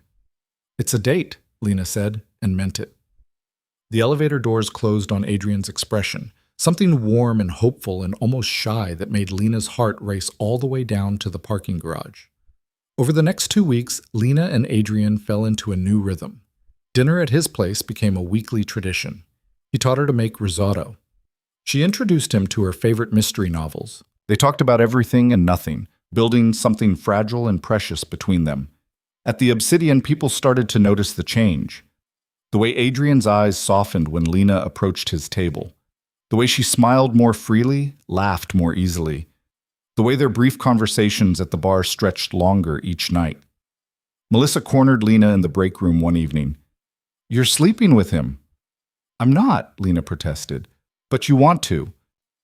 Melissa's expression was knowing. Honey, The sexual tension between you two could power the entire city. When are you going to do something about it? I don't. We're taking things slow. Why? Melissa asked bluntly. You're both adults. You clearly care about each other. What are you waiting for? Lena didn't have a good answer. Fear, maybe. Fear that if they crossed that line, everything would change. Fear that she'd lose herself again, the way she had with Derek. Fear that Adrian would stop seeing her as someone worth protecting and start seeing her as something he owned. But that night, when she brought Adrian his drink and their fingers brushed, when his eyes met hers with that now familiar intensity, Lena wondered if maybe Melissa was right. Maybe it was time to stop being afraid. The decision was made for her 3 nights later, when everything went sideways in the worst possible way. Lena was clearing tables near the VIP section when she heard raised voices. Not unusual at the Obsidian, business negotiations often got heated, but something about the tone made her pause. You don't understand what you're dealing with, Voss. The voice was unfamiliar, sharp with desperation. The Kozlov family doesn't forgive. They don't forget. You killed Dmitri's nephew, and now they want blood. Adrian's response was too quiet to hear, but the other man's laugh was harsh. You think your reputation will protect you? You think anyone gives a damn about your moral code when there's a price on your head? Dmitri is offering $5 million to whoever brings him proof of your death. $5 million, Voss. How many of your so-called loyal men do you think will resist that? Lena's blood went cold. She should walk away, should pretend she hadn't heard anything. But her feet carried her closer to the VIP section, close enough to see Adrian sitting calmly in his booth, his expression unreadable, while a thin man with nervous eyes paced in front of him. I appreciate the warning, Adrian said, his voice dangerously calm. But you didn't come here out of concern for my well-being. What do you want, Sergei? I want out. The man, Sergei, stopped pacing. I want you to get me and my family out of the city before Dmitri realizes I'm the one who told you. New identities, new lives, far away from this mess. And in exchange? Everything I know about Dmitri's operation. His suppliers, his routes, his safe houses. Enough to bring him down before he brings you down. Lena watched Adrian consider this, his fingers steepled in front of him in that gesture she'd come to recognize as deep thought. Finally, he nodded. Carter will arrange everything. You'll be gone by morning. Sergei sagged with relief.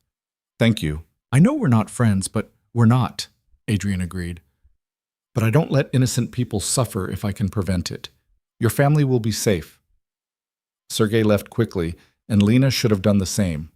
Should have returned to her tables and pretended she'd heard nothing. But Adrian's eyes found hers across the room, and she knew he'd known she was there the entire time. He gestured for her to approach. Lena's hands were shaking as she crossed to his booth. Is it true? Someone wants you dead? Several people want me dead, Adrian said calmly. It comes with the territory, but yes, Dmitri Kozlov is more serious than most. Because you killed his nephew. Because his nephew was trafficking children, and I made sure he couldn't anymore. Adrian's voice was flat, emotionless. I knew there would be consequences. I accepted them. Lena slid into the booth across from him. Propriety be damned. What happens now? Now I deal with it. How? Adrian's smile was cold. By reminding Dmitri Kozlov why people fear the Voss name. The fear that had been absent from Lena's life for weeks came roaring back, but this time it wore a different face. She wasn't afraid for herself. She was terrified for Adrian. You can't just... Lena's voice caught. Adrian, there's a $5 million bounty on your head. You need to leave the city. Go somewhere safe until this blows over. Adrian's expression didn't change. I don't run, Lena, and this won't blow over. Dmitri won't stop until one of us is dead. The only question is which one. So you're going to what? Start a war? Her hands gripped the edge of the table hard enough to hurt. Get yourself killed over pride? Not pride. Principle. Adrian leaned forward, his voice dropping to something almost gentle. If I run now, every family in this city will see it as weakness. They'll move on my territory, my businesses, my people. More importantly, they'll move on you. Lena's breath stuttered. Me? You think Dmitri doesn't know about you? You think he hasn't noticed that Adrian Voss, the man who never gets attached, who keeps everyone at arm's length, Suddenly has someone he cares about? Adrian's jaw tightened. The moment I show weakness, you become a target. The easiest way to hurt me is through you. The weight of that reality crashed over Lena like a physical blow. She'd known, abstractly, that being close to Adrian came with danger. But hearing him say it out loud, hearing the fear underneath his controlled exterior, made it viscerally real. Then I'll leave, she said quickly. I'll go somewhere he can't find me. You said you'd help me disappear if I wanted to. No. The word was absolute, final. Running won't protect you. Dimitri has resources across the country, connections in places you'd never think to hide. The only way to keep you safe is to end this threat completely. By killing him. Adrian didn't flinch from the accusation in her voice. If necessary. Lena stood abruptly, the booth suddenly feeling too small, too suffocating. I need air. She walked quickly toward the employee exit, her vision blurring with tears she refused to let fall. This was what she'd signed up for, wasn't it? She'd known what Adrian was, what his world looked like.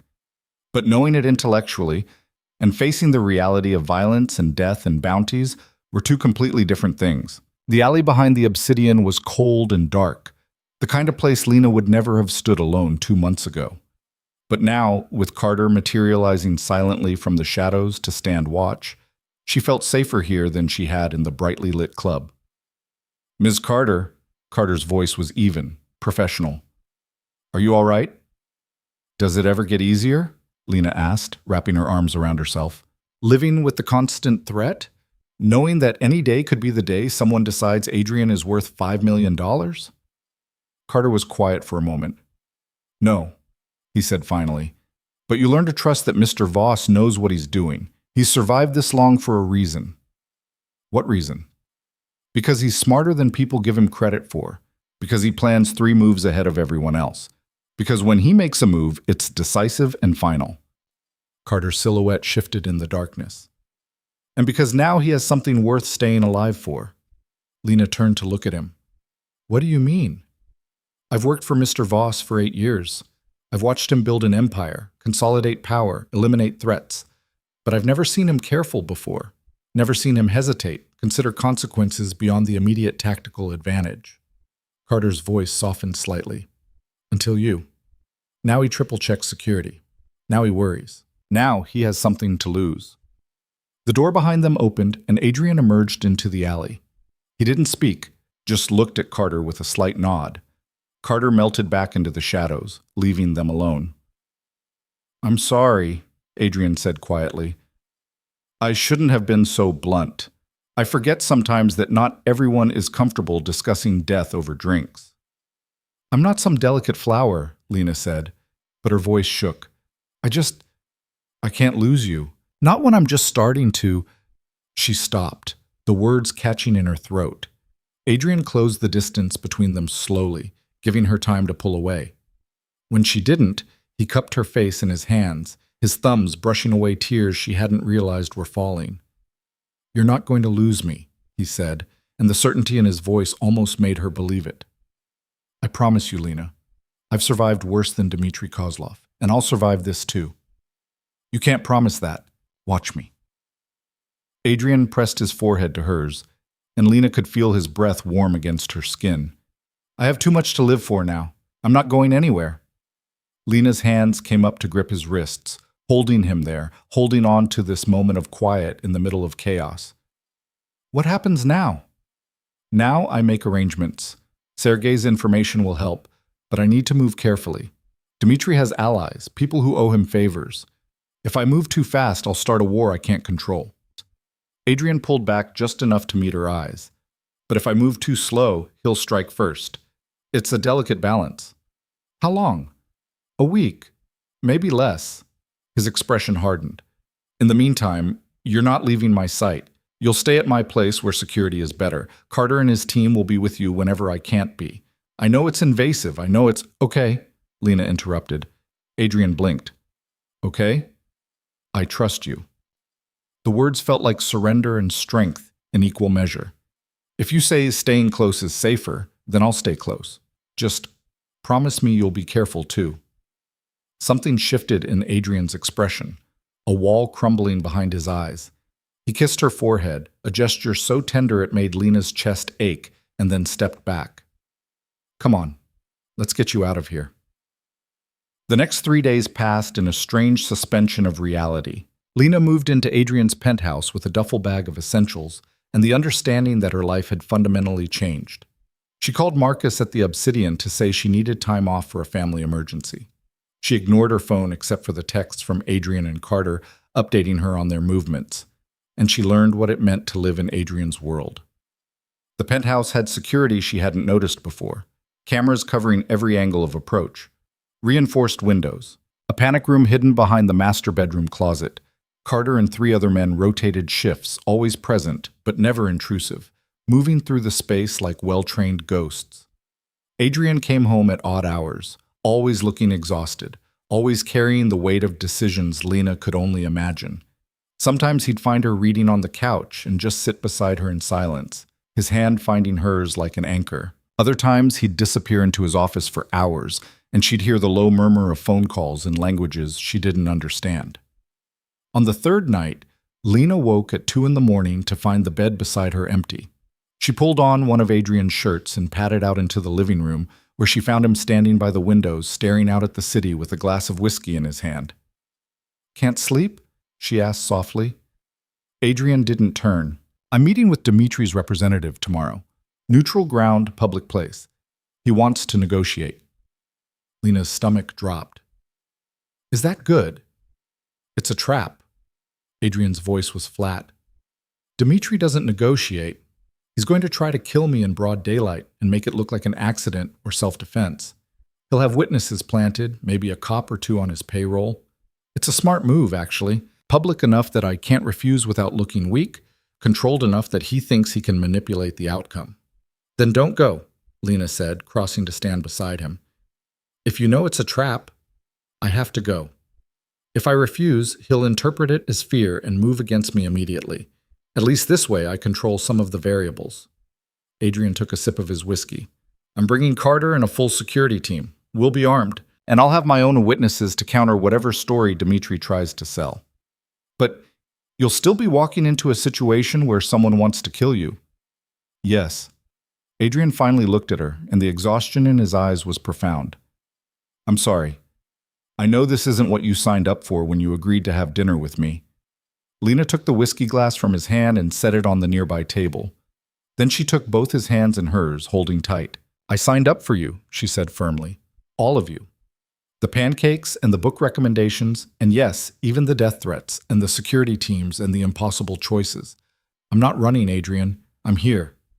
Adrian's fingers tightened around hers. "I need you to promise me something." "What?"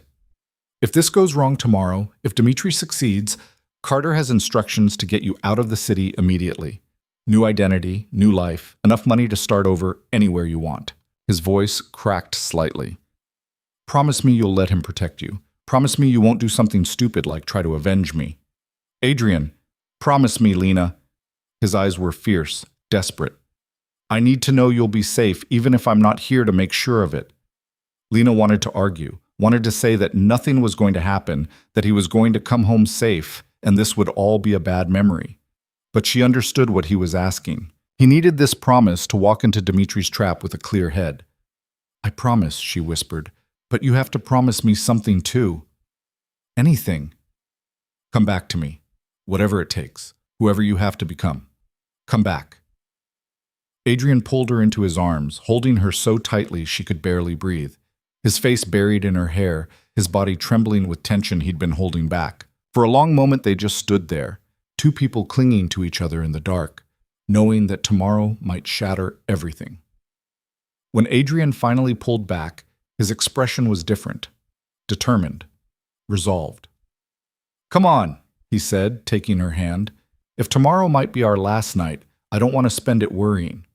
He led her back to the bedroom, and this time when they lay down, he pulled her close, her back to his chest, his arm around her waist. Lena felt his heart beat against her spine, steady and strong, and tried to memorize the feeling of safety in his embrace.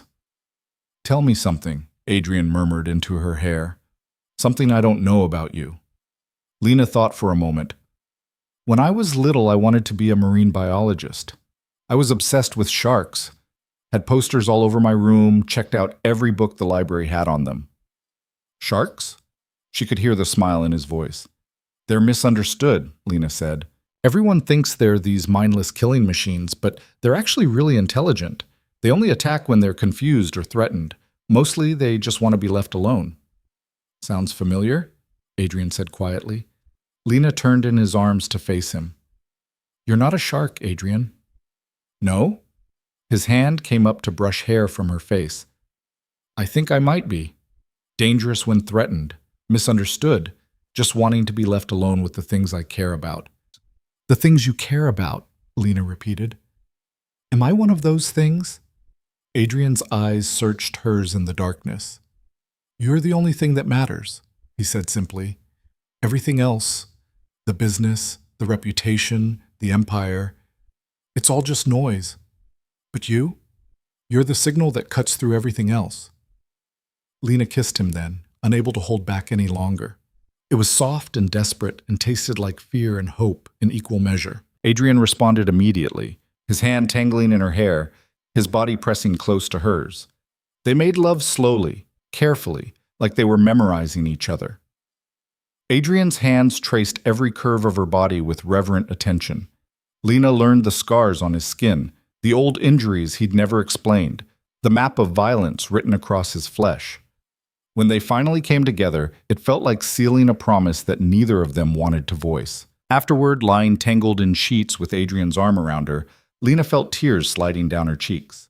Not from sadness, but from the overwhelming fear of losing this, losing him, losing the future they were just starting to build. Hey, Adrian whispered, wiping away her tears. What happened to come back to me? I'm scared, Lena admitted. Me too. The confession was barely audible. But I'm also more motivated than I've ever been to survive.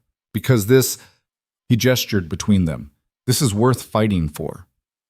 They fell asleep wrapped around each other, and when Lena woke at dawn, Adrian was already up, getting dressed in one of his perfectly tailored suits. He moved with quiet efficiency, checking his phone, speaking in low tones with Carter, who'd appeared in the doorway. Lena watched him transform from the vulnerable man who'd held her last night into Adrian Voss, the man who commanded an empire, who made people disappear, who was about to walk into a trap with his eyes wide open. Be safe, she said when he came to kiss her goodbye. Always, he promised, and then he was gone. The next 6 hours were the longest of Lena's life. She tried to read but couldn't focus, tried to eat but had no appetite, tried to distract herself with mindless television, but every scene of violence made her heart race. Carter's replacement, a quiet man named Torres, stood sentinel by the door, his presence both reassuring and terrifying. At 2 p.m, her phone rang. Unknown number. Hello? Lena's voice shook. Ms. Carter, this is Detective Sarah Chen with the City Police Department. I'm calling regarding Adrian Voss. There's been an incident. The world tilted sideways. Lena gripped the phone hard enough to hurt, her vision tunneling. Is he? He's alive. But there was an altercation at the meeting. Shots were fired. Mr. Voss is at City General Hospital. He's asking for you. Lena was moving before the detective finished speaking, grabbing her coat, her shoes, her keys. Torres tried to stop her. Ms. Carter, I need to verify. He's at the hospital, Lena said, her voice rising with barely controlled panic. I need to get to him now. Torres made a quick call, his expression grim, then nodded. I'll drive you, but we're taking precautions. This could be part of Dimitri's play. The drive to City General felt like it took years. Torres drove quickly but carefully, constantly checking mirrors, taking random turns that didn't make sense. When they finally pulled up to the emergency entrance, Lena was out of the car before it fully stopped. She ran through the automatic doors, up to the reception desk, her words tumbling over each other. Adrian Voss, he was brought in. There was a shooting. I need to see him. Lena. She spun around. Adrian stood in the hallway, very much alive, with a bandage on his left shoulder and blood on his shirt, but otherwise appearing unharmed. Relief hit her so hard her knees almost buckled. She crossed the distance between them in 3 steps and threw her arms around him, careful of his injured shoulder, her face pressed against his chest. You're alive. You're okay. They said shots were fired, and I thought, I'm fine. Adrian's good arm came around her, holding her tight. Dimitri's men opened fire in a crowded restaurant, killed 3 bystanders, wounded 5 others. But they didn't count on me wearing a vest or having backup positioned on every exit. Lena pulled back to look at him. What happened? Dimitri's representative tried to shoot me point blank. The bullet hit my shoulder instead of my chest because Carter tackled him mid-shot. Then his backup tried to kill everyone in the room to eliminate witnesses. My team took them down. Adrian's expression was grim. It's over, Lena. Dimitri showed his hand in the worst possible way. He killed innocent people in broad daylight. Every family in the city will turn on him now. He's finished. But he's still out there, Lena said. He'll try again. No, he won't. Adrian's voice was cold, final. Because while his men were trying to kill me, my people were raiding every one of his operations. His warehouses are empty. His accounts are frozen. His allies have been shown evidence of what he did today, security footage of his men gunning down civilians. By sunset, Dmitry Kozlov will be dead or in custody, and either way, he's no longer a threat. Lena stared at him, understanding dawning. You planned this. You knew he'd try to kill you publicly, so you used it against him. I gave him the rope, Adrian confirmed. He hanged himself with it. You could have died, but I didn't. Adrian cupped her face in his hands, his thumbs brushing over her cheekbones. I told you I'd come back to you. I keep my promises. A commotion near the emergency entrance made them both turn. Police officers were rushing in, their weapons drawn, shouting orders. For a moment, Lena thought they were coming for Adrian, but they ran past him, deeper into the hospital, and Torres appeared at Adrian's elbow. They found Dmitri, Torres said quietly. Tried to flee the country. Feds picked him up at a private airfield. He'll face federal charges for the restaurant shooting plus everything else we've been building. He'll never see daylight again. Adrian's shoulders dropped fractionally, tension bleeding out of his posture. It's done then. It's done, Torres confirmed. Detective Chen approached them then, a woman in her 40s with sharp eyes and a no-nonsense expression. Mr. Voss, I need your statement about what happened at the restaurant. Of course, Detective. I'm happy to cooperate. Adrian's tone was perfectly respectful, perfectly innocent. I was meeting with Mr. Kozlov's representative to discuss a potential business partnership. Without warning, his men opened fire. My security team responded to protect me and the other patrons. It was a tragedy. Chen's expression suggested she didn't believe a word of it, but she nodded. We'll need you to come to the station once the doctor clears you. Absolutely, Adrian gestured to his shoulder. As soon as they finish patching me up. Chen left with a final measuring look at both of them, and Adrian turned back to Lena. This is going to be a long day. Press conferences, police statements, damage control. You should go back to the penthouse where it's safe. No. Lena took his hand. I'm staying with you. Whatever comes next, we face it together. That was the deal, remember? Adrian's smile was tired but genuine. That was the deal. They spent the next 8 hours navigating the aftermath. Adrian gave his statement to the police, his lawyers hovering nearby to ensure everything was airtight. Lena sat in the waiting room, watching news coverage of the restaurant shooting on muted televisions. The headlines called it a gang war gone wrong, a shootout between rival criminal organizations. Adrian was mentioned as an innocent businessman caught in the crossfire, a victim rather than a participant. By the time they finally made it back to the penthouse, it was well past midnight. Adrian moved slowly, his shoulder clearly causing him pain despite the medication. Lena helped him out of his blood-stained shirt, helped him into the shower, helped him into bed. You don't have to take care of me, Adrian said, but his eyes were already closing. I know. Lena climbed into bed beside him, curling carefully against his uninjured side. But I want to. Adrian's arm came around her, holding her close. I love you, he murmured, the words barely audible. I should have said it before I left this morning, but I was afraid it would sound like goodbye. I love you, Lena Carter. You make me want to be better than I am. Lena's throat tightened with emotion. I love you too, she whispered back. Even when you scare me, even when your world is dangerous and complicated, I love you. They fell asleep like that, wrapped around each other, Two people who'd found something worth fighting for in the middle of chaos and violence and impossible odds. When Lena woke the next morning, Adrian was already awake, watching her with an intensity that made her breath catch. "What?" she asked, suddenly self-conscious. "Nothing. I'm just—" Adrian smiled, and it reached his eyes in a way that made him look younger, lighter. "I'm just glad I woke up next to you. For a while there, I wasn't sure I would." Lena pressed her palm to his chest, feeling the steady beat of his heart. "You're stuck with me now. I hope you realize that." "I'm counting on it." Adrian covered her hand with his. "What do you want, Lena? Long term? Do you want to keep working at the Obsidian? Do you want to start that business we talked about? Do you want—" He hesitated. "Do you want a life with me, knowing what that means?" Lena thought about the question carefully.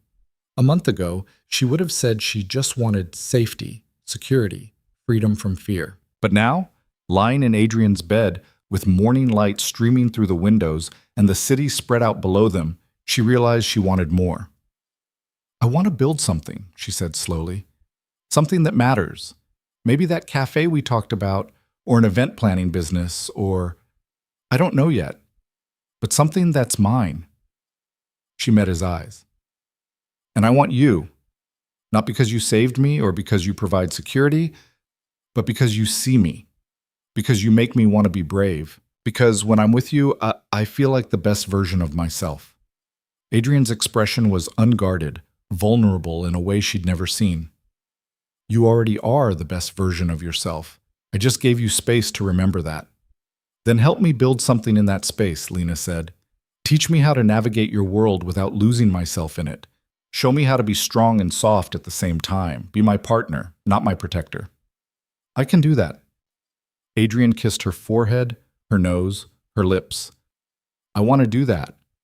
They spent the day making plans, real plans for a future that suddenly felt possible.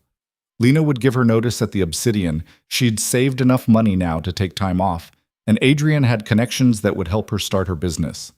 Adrian would continue running his empire, but with new rules, new boundaries. No more taking unnecessary risks. No more sacrificing everything for principle. He had something to live for now, someone to come home to. It wasn't perfect, it wasn't safe, but it was theirs, and that was enough. 3 months after Dmitry Kozlov's arrest, Lena stood in front of a blank storefront on the corner of 5th and Madison, keys in hand, and tried to believe this was really happening. The space was perfect. Large windows letting in natural light, exposed brick walls, high ceilings that made the room feel expansive despite its modest size. It was everything she'd imagined when she'd started dreaming about owning her own business. "Second thoughts?" Adrian asked from behind her. His shoulder had healed completely, leaving only a thin scar he wore like a badge of survival. "Terror thoughts," Lena corrected, but she was smiling. "What if I fail? What if nobody comes? What if I'm not ready for this?" "Then you'll figure it out. That's what you do." Adrian's hand found the small of her back, a gesture that had become second nature between them. "You've already overcome harder things than running a cafe." Lena unlocked the door and stepped inside, breathing in the smell of fresh paint and possibility.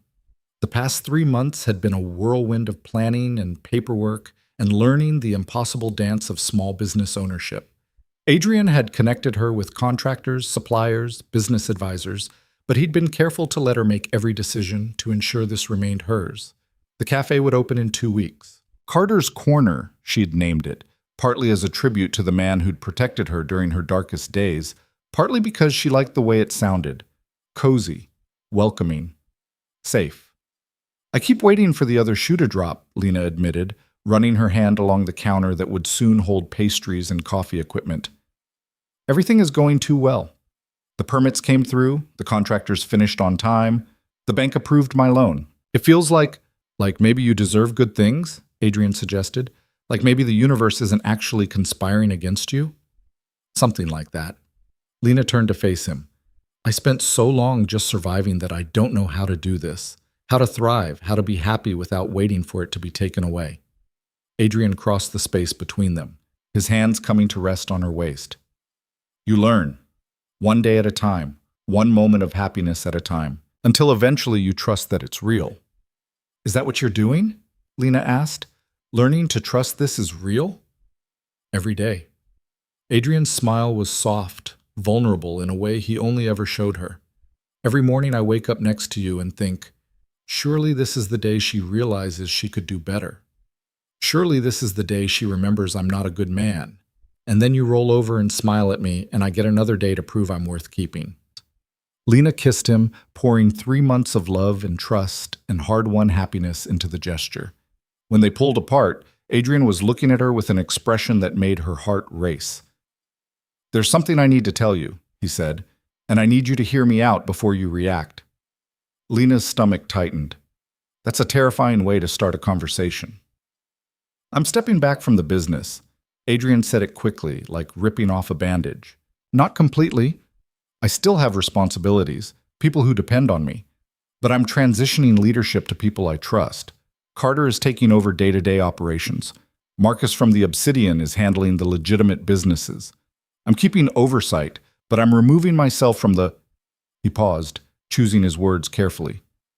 "From the parts that require violence." Lena stared at him. "Why?"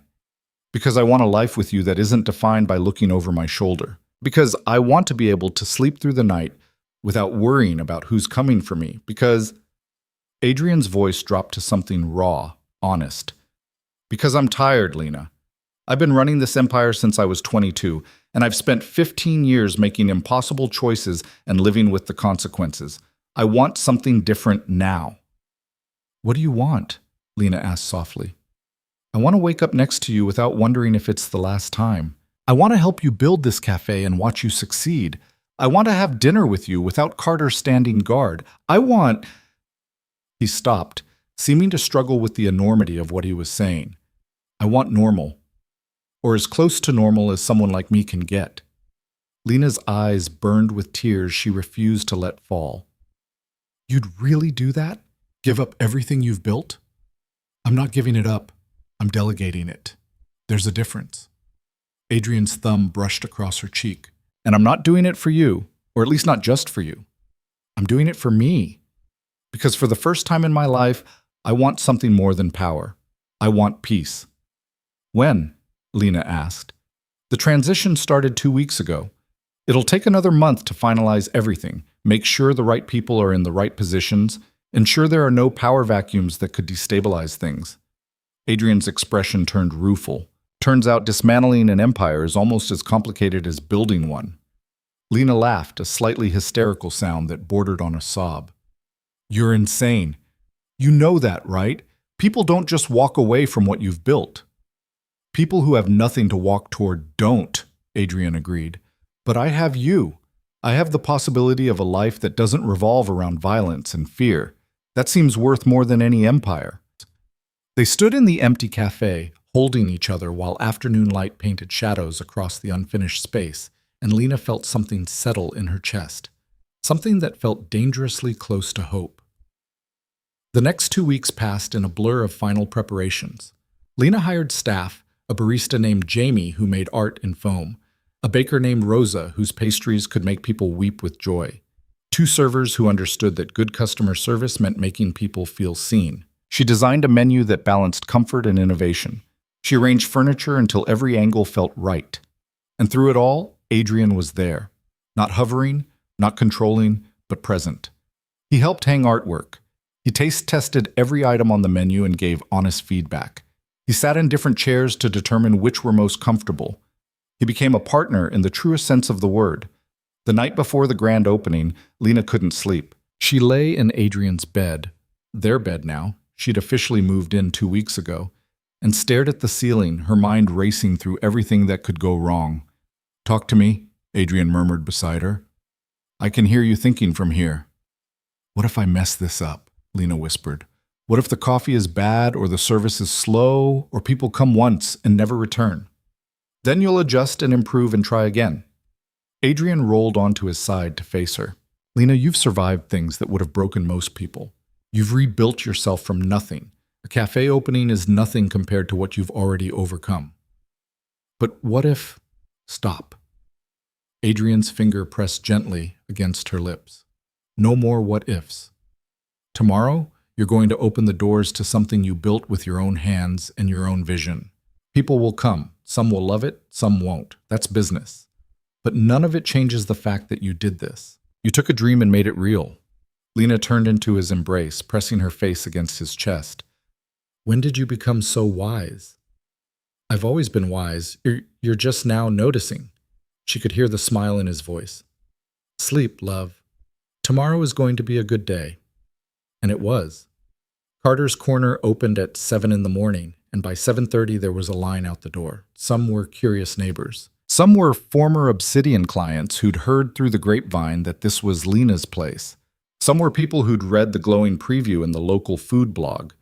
Lena moved through the space in a daze, pouring coffee, recommending pastries, chatting with customers who became friendlier with each interaction. Adrian sat in the corner booth, a deliberate echo of his position at the Obsidian, and watched her work with undisguised pride. Marcus from the club came by mid-morning with a bouquet of flowers and a card signed by the entire Obsidian staff. Melissa showed up during her lunch break and ordered everything on the menu, declaring each item better than the last. Even George the doorman from Lena's building appeared, beaming with grandfatherly approval. But it was the stranger who arrived just before closing who changed everything. She was in her 30s, professionally dressed, with tired eyes, and a nervous energy that Lena recognized from her own reflection months ago. She ordered a coffee and sat in the corner, and Lena watched her cry quietly into her cup for 10 minutes before approaching. Are you okay? Lena asked gently. The woman looked up, startled, then laughed bitterly. No, but I will be. I finally left. After 3 years of telling myself it would get better, I finally left. She gestured to this cafe around them. I read about this place, about how the owner used to work at the Obsidian and started over. I thought maybe if she could do it, maybe I could too. Lena's breath caught. She glanced at Adrian, who was watching from across the room with an expression that said he understood exactly what was happening. When she looked back at the woman, she made a decision. What's your name? Lena asked. Sarah. Okay, Sarah, here's what's going to happen. You're going to finish your coffee, then you're going to give me a way to contact you. And tomorrow, you and I are going to have a conversation about resources, shelters, lawyers, support groups, whatever you need to make sure you never have to go back.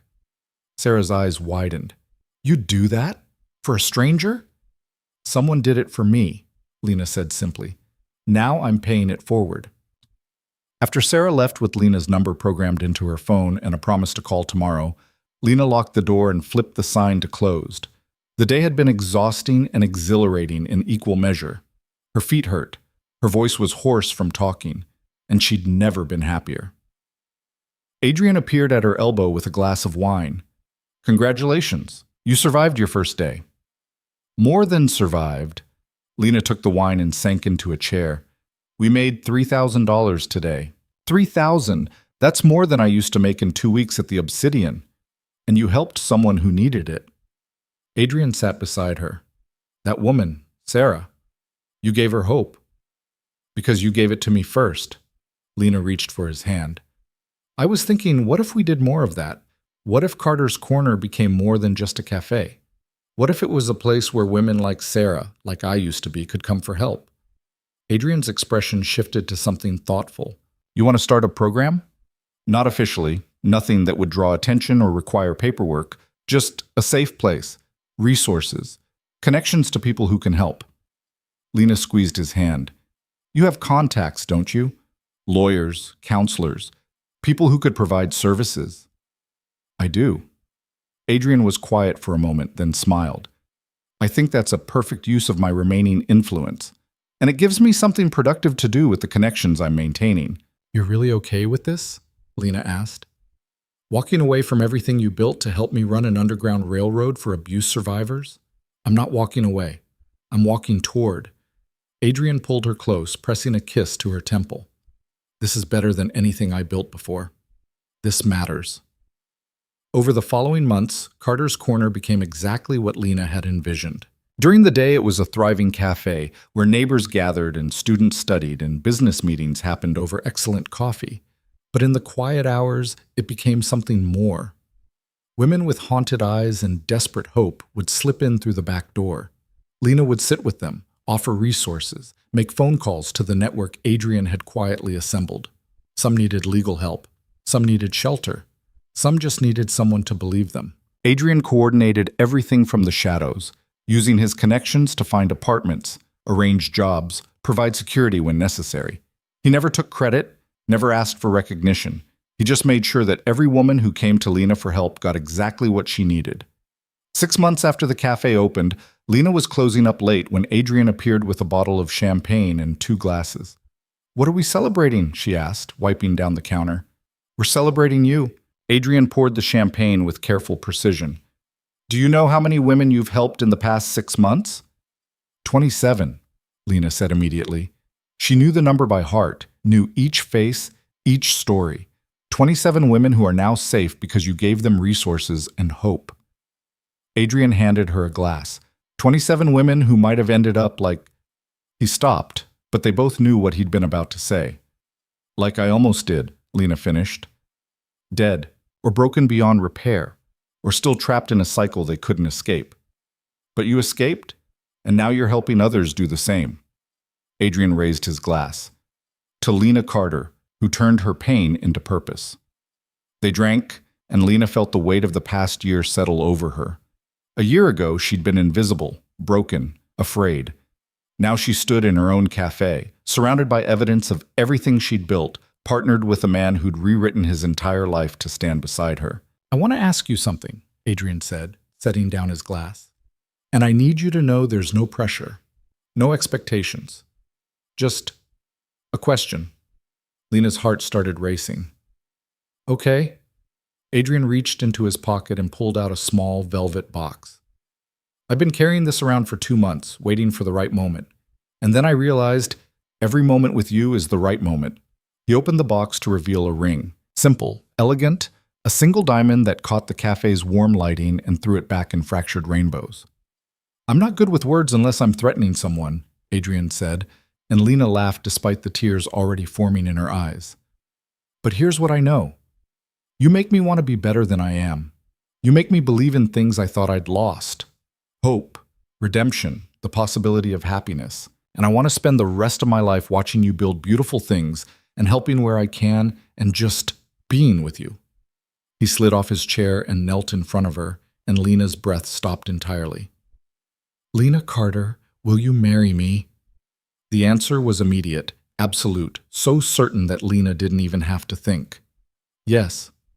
Adrian slipped the ring onto her finger with shaking hands, and then he was pulling her close, kissing her like she was air and he'd been drowning. When they finally pulled apart, they were both crying, both laughing, both holding on to each other like they were the only solid things in a shifting world. "I love you," Lena whispered against his lips. "I love you for saving me and for letting me save myself and for becoming someone who values peace over power."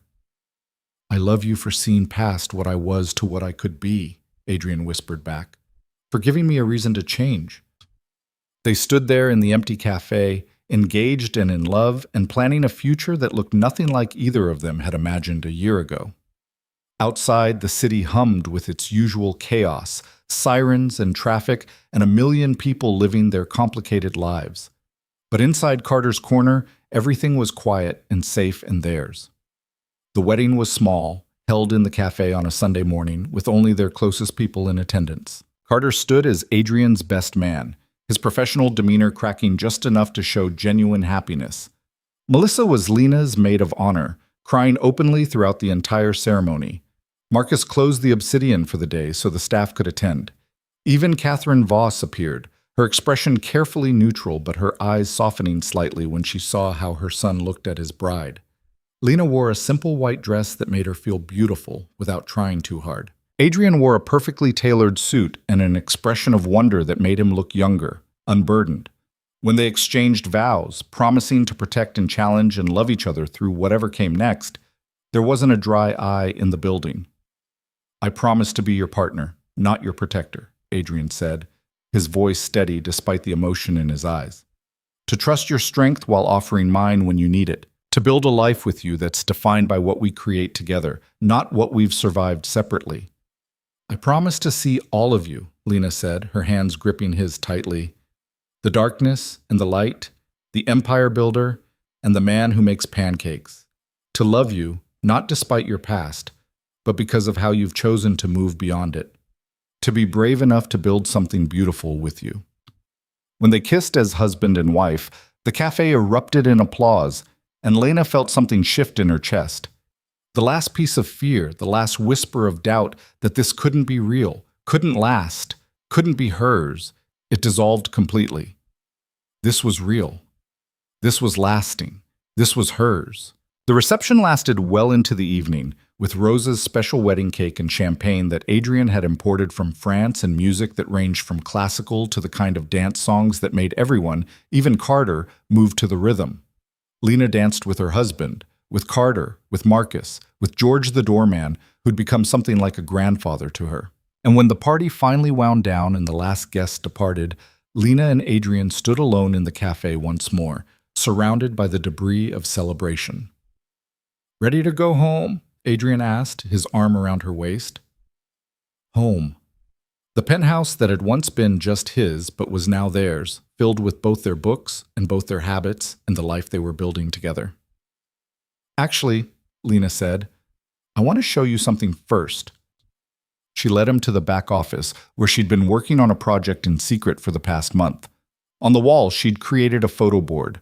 Not of them, though there were a few candid shots Adrian had taken when she wasn't looking, but of the women they'd helped. 27 faces, most smiling now, some still uncertain but no longer afraid. Underneath each photo was a small note. Sarah opened her own bakery. Michelle went back to school. Jennifer reconciled with her daughter. Patricia started a support group. "This is what we did," Lena said softly. "This is what you gave me the resources to do. 27 women who are living instead of just surviving." Adrian stared at the board in silence, and when he finally spoke, his voice was rough with emotion. "My father used to say that power was about making people fear you, making sure everyone knew what happened when they crossed you." He turned to face Lena, his hands framing her face with infinite gentleness. "But this is real power, changing lives, giving people hope, building something that matters beyond fear and violence and control." His thumb brushed across her cheekbone. "You taught me that, Lena. You showed me what it looks like to use influence for something good." "We did this together," Lena corrected. "I had the vision, but you had the resources and connections to make it real. We're a team." "Best team I've ever been part of," Adrian agreed. They left the cafe hand in hand, walking out into a city that no longer felt dangerous or overwhelming, but full of possibility. Carter pulled up in the car, but for once Adrian waved him off. "We'll walk," he said. "It's a nice night." So they walked through the city streets, Mr. and Mrs. Voss, former waitress and former crime boss, two people who'd found each other in the darkest moment and chose to build something light. They passed the Obsidian, where a new generation of servers were learning to be invisible. They passed Lena's old apartment building, where George was just starting his night shift. They passed the hospital where Adrian had been treated after Dimitri's attack. Every landmark was a reminder of how far they'd come, how much had changed. When they finally reached the penthouse, Adrian swept Lena into his arms and carried her across the threshold in a gesture so classically romantic it made her laugh. "You're ridiculous," she said, but she was smiling. "I'm traditional," Adrian corrected, setting her down gently. "There's a difference." They made love slowly, carefully, like they were memorizing each other all over again. And afterward, lying tangled in sheets with the city lights painting shadows across the ceiling, Lena felt the last piece of her old life fall away. She was no longer the invisible waitress hiding bruises and flinching at raised voices. She was no longer the broken woman who'd accepted help because she had no other choice. She was Lena Voss, business owner, advocate, wife to a man who'd remade himself to be worthy of her. "What are you thinking?" Adrian asked, his fingers tracing lazy patterns on her shoulder. "I'm thinking about how I used to dream about being invisible," Lena said. "How I thought if I could just disappear, if I could just be small enough and quiet enough, maybe I'd be safe. And now? Now I know that safety doesn't come from being invisible. It comes from being seen by the right people." She turned to face him. "You saw me, Adrian. When I was at my lowest, when I was trying so hard not to exist, you saw me, and you refused to look away." "Best decision I ever made," Adrian said simply. "Second best," Lena corrected. "The best decision was choosing to change, choosing to walk away from violence and fear and build something better." Adrian pulled her close, pressing a kiss to her forehead. We built it together. Everything good in my life now. It's because you showed me there was another way. They fell asleep wrapped around each other, two people who'd found salvation in the most unexpected place and had the courage to hold on to it. 3 years later, Lena stood in front of a room full of women, many of whom wore the same haunted expression she'd once seen in her own mirror. The weekly support group she'd started had grown beyond her wildest expectations. What had begun as informal conversations in the cafe's back room had evolved into a structured program with counselors, legal advocates, and resources for everything from housing to job training. I know it feels impossible right now, Lena said, her voice steady with the confidence of someone who'd walked this path and survived. I know you're scared. I know you feel trapped. I know you think there's no way out. She gestured to the room around them, the cafe she'd built, the life she'd created, the evidence of everything she'd become.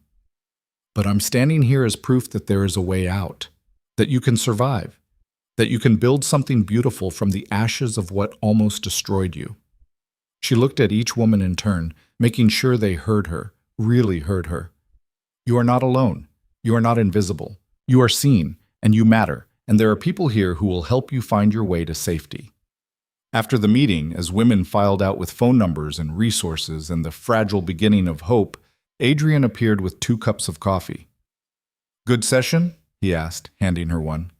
Really good. We have 3 new women starting the job training program next week. Lena took a sip, sighing contentedly.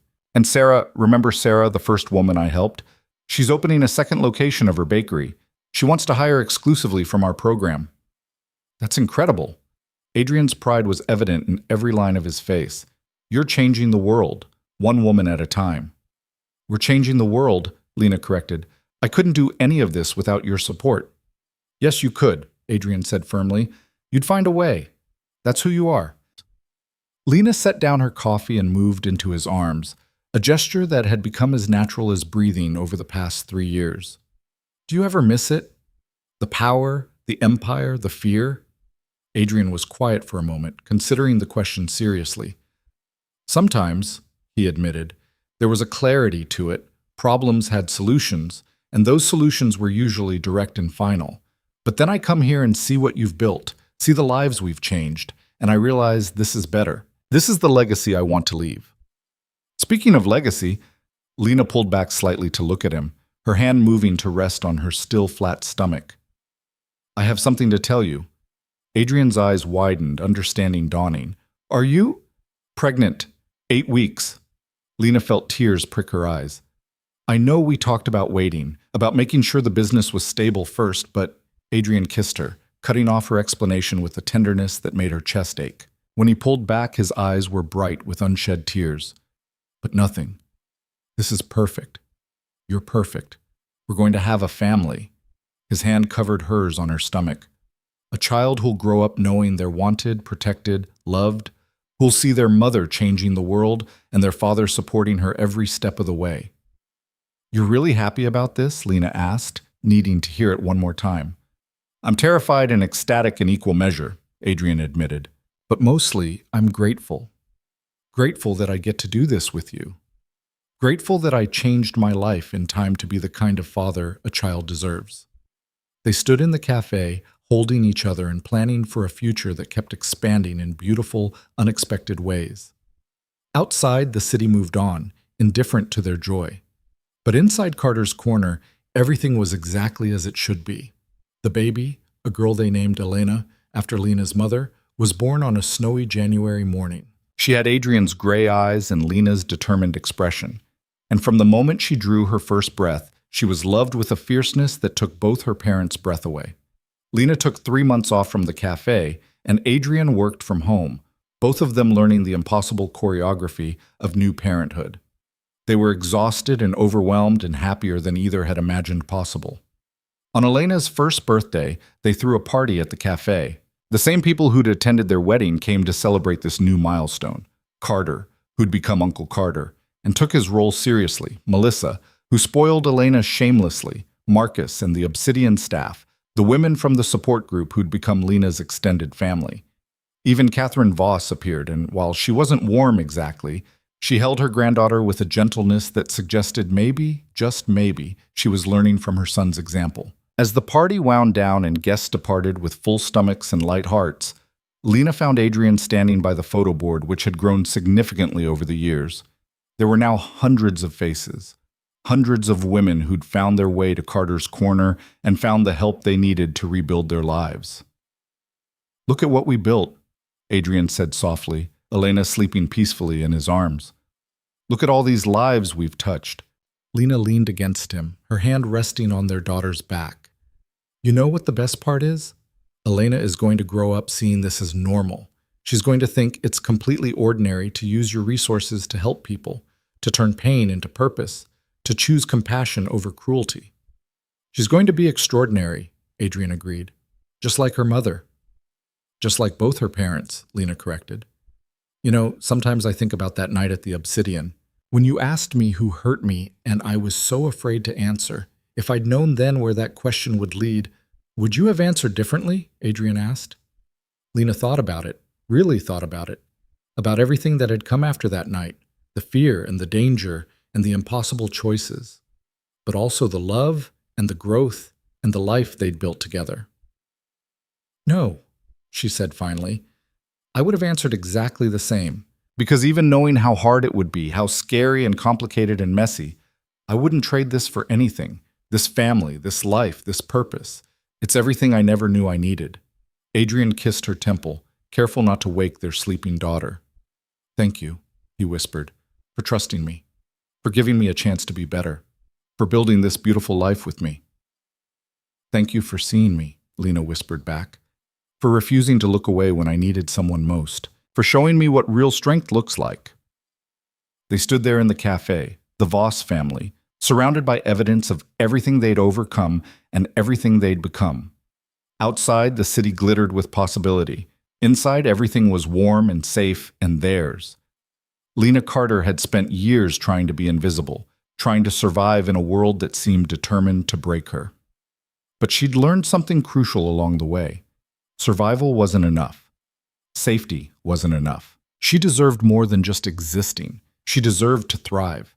And now, standing in her cafe with her husband and daughter, surrounded by the lives she'd helped change and the community she'd helped build, Lena understood that she'd found something even more valuable than safety or survival.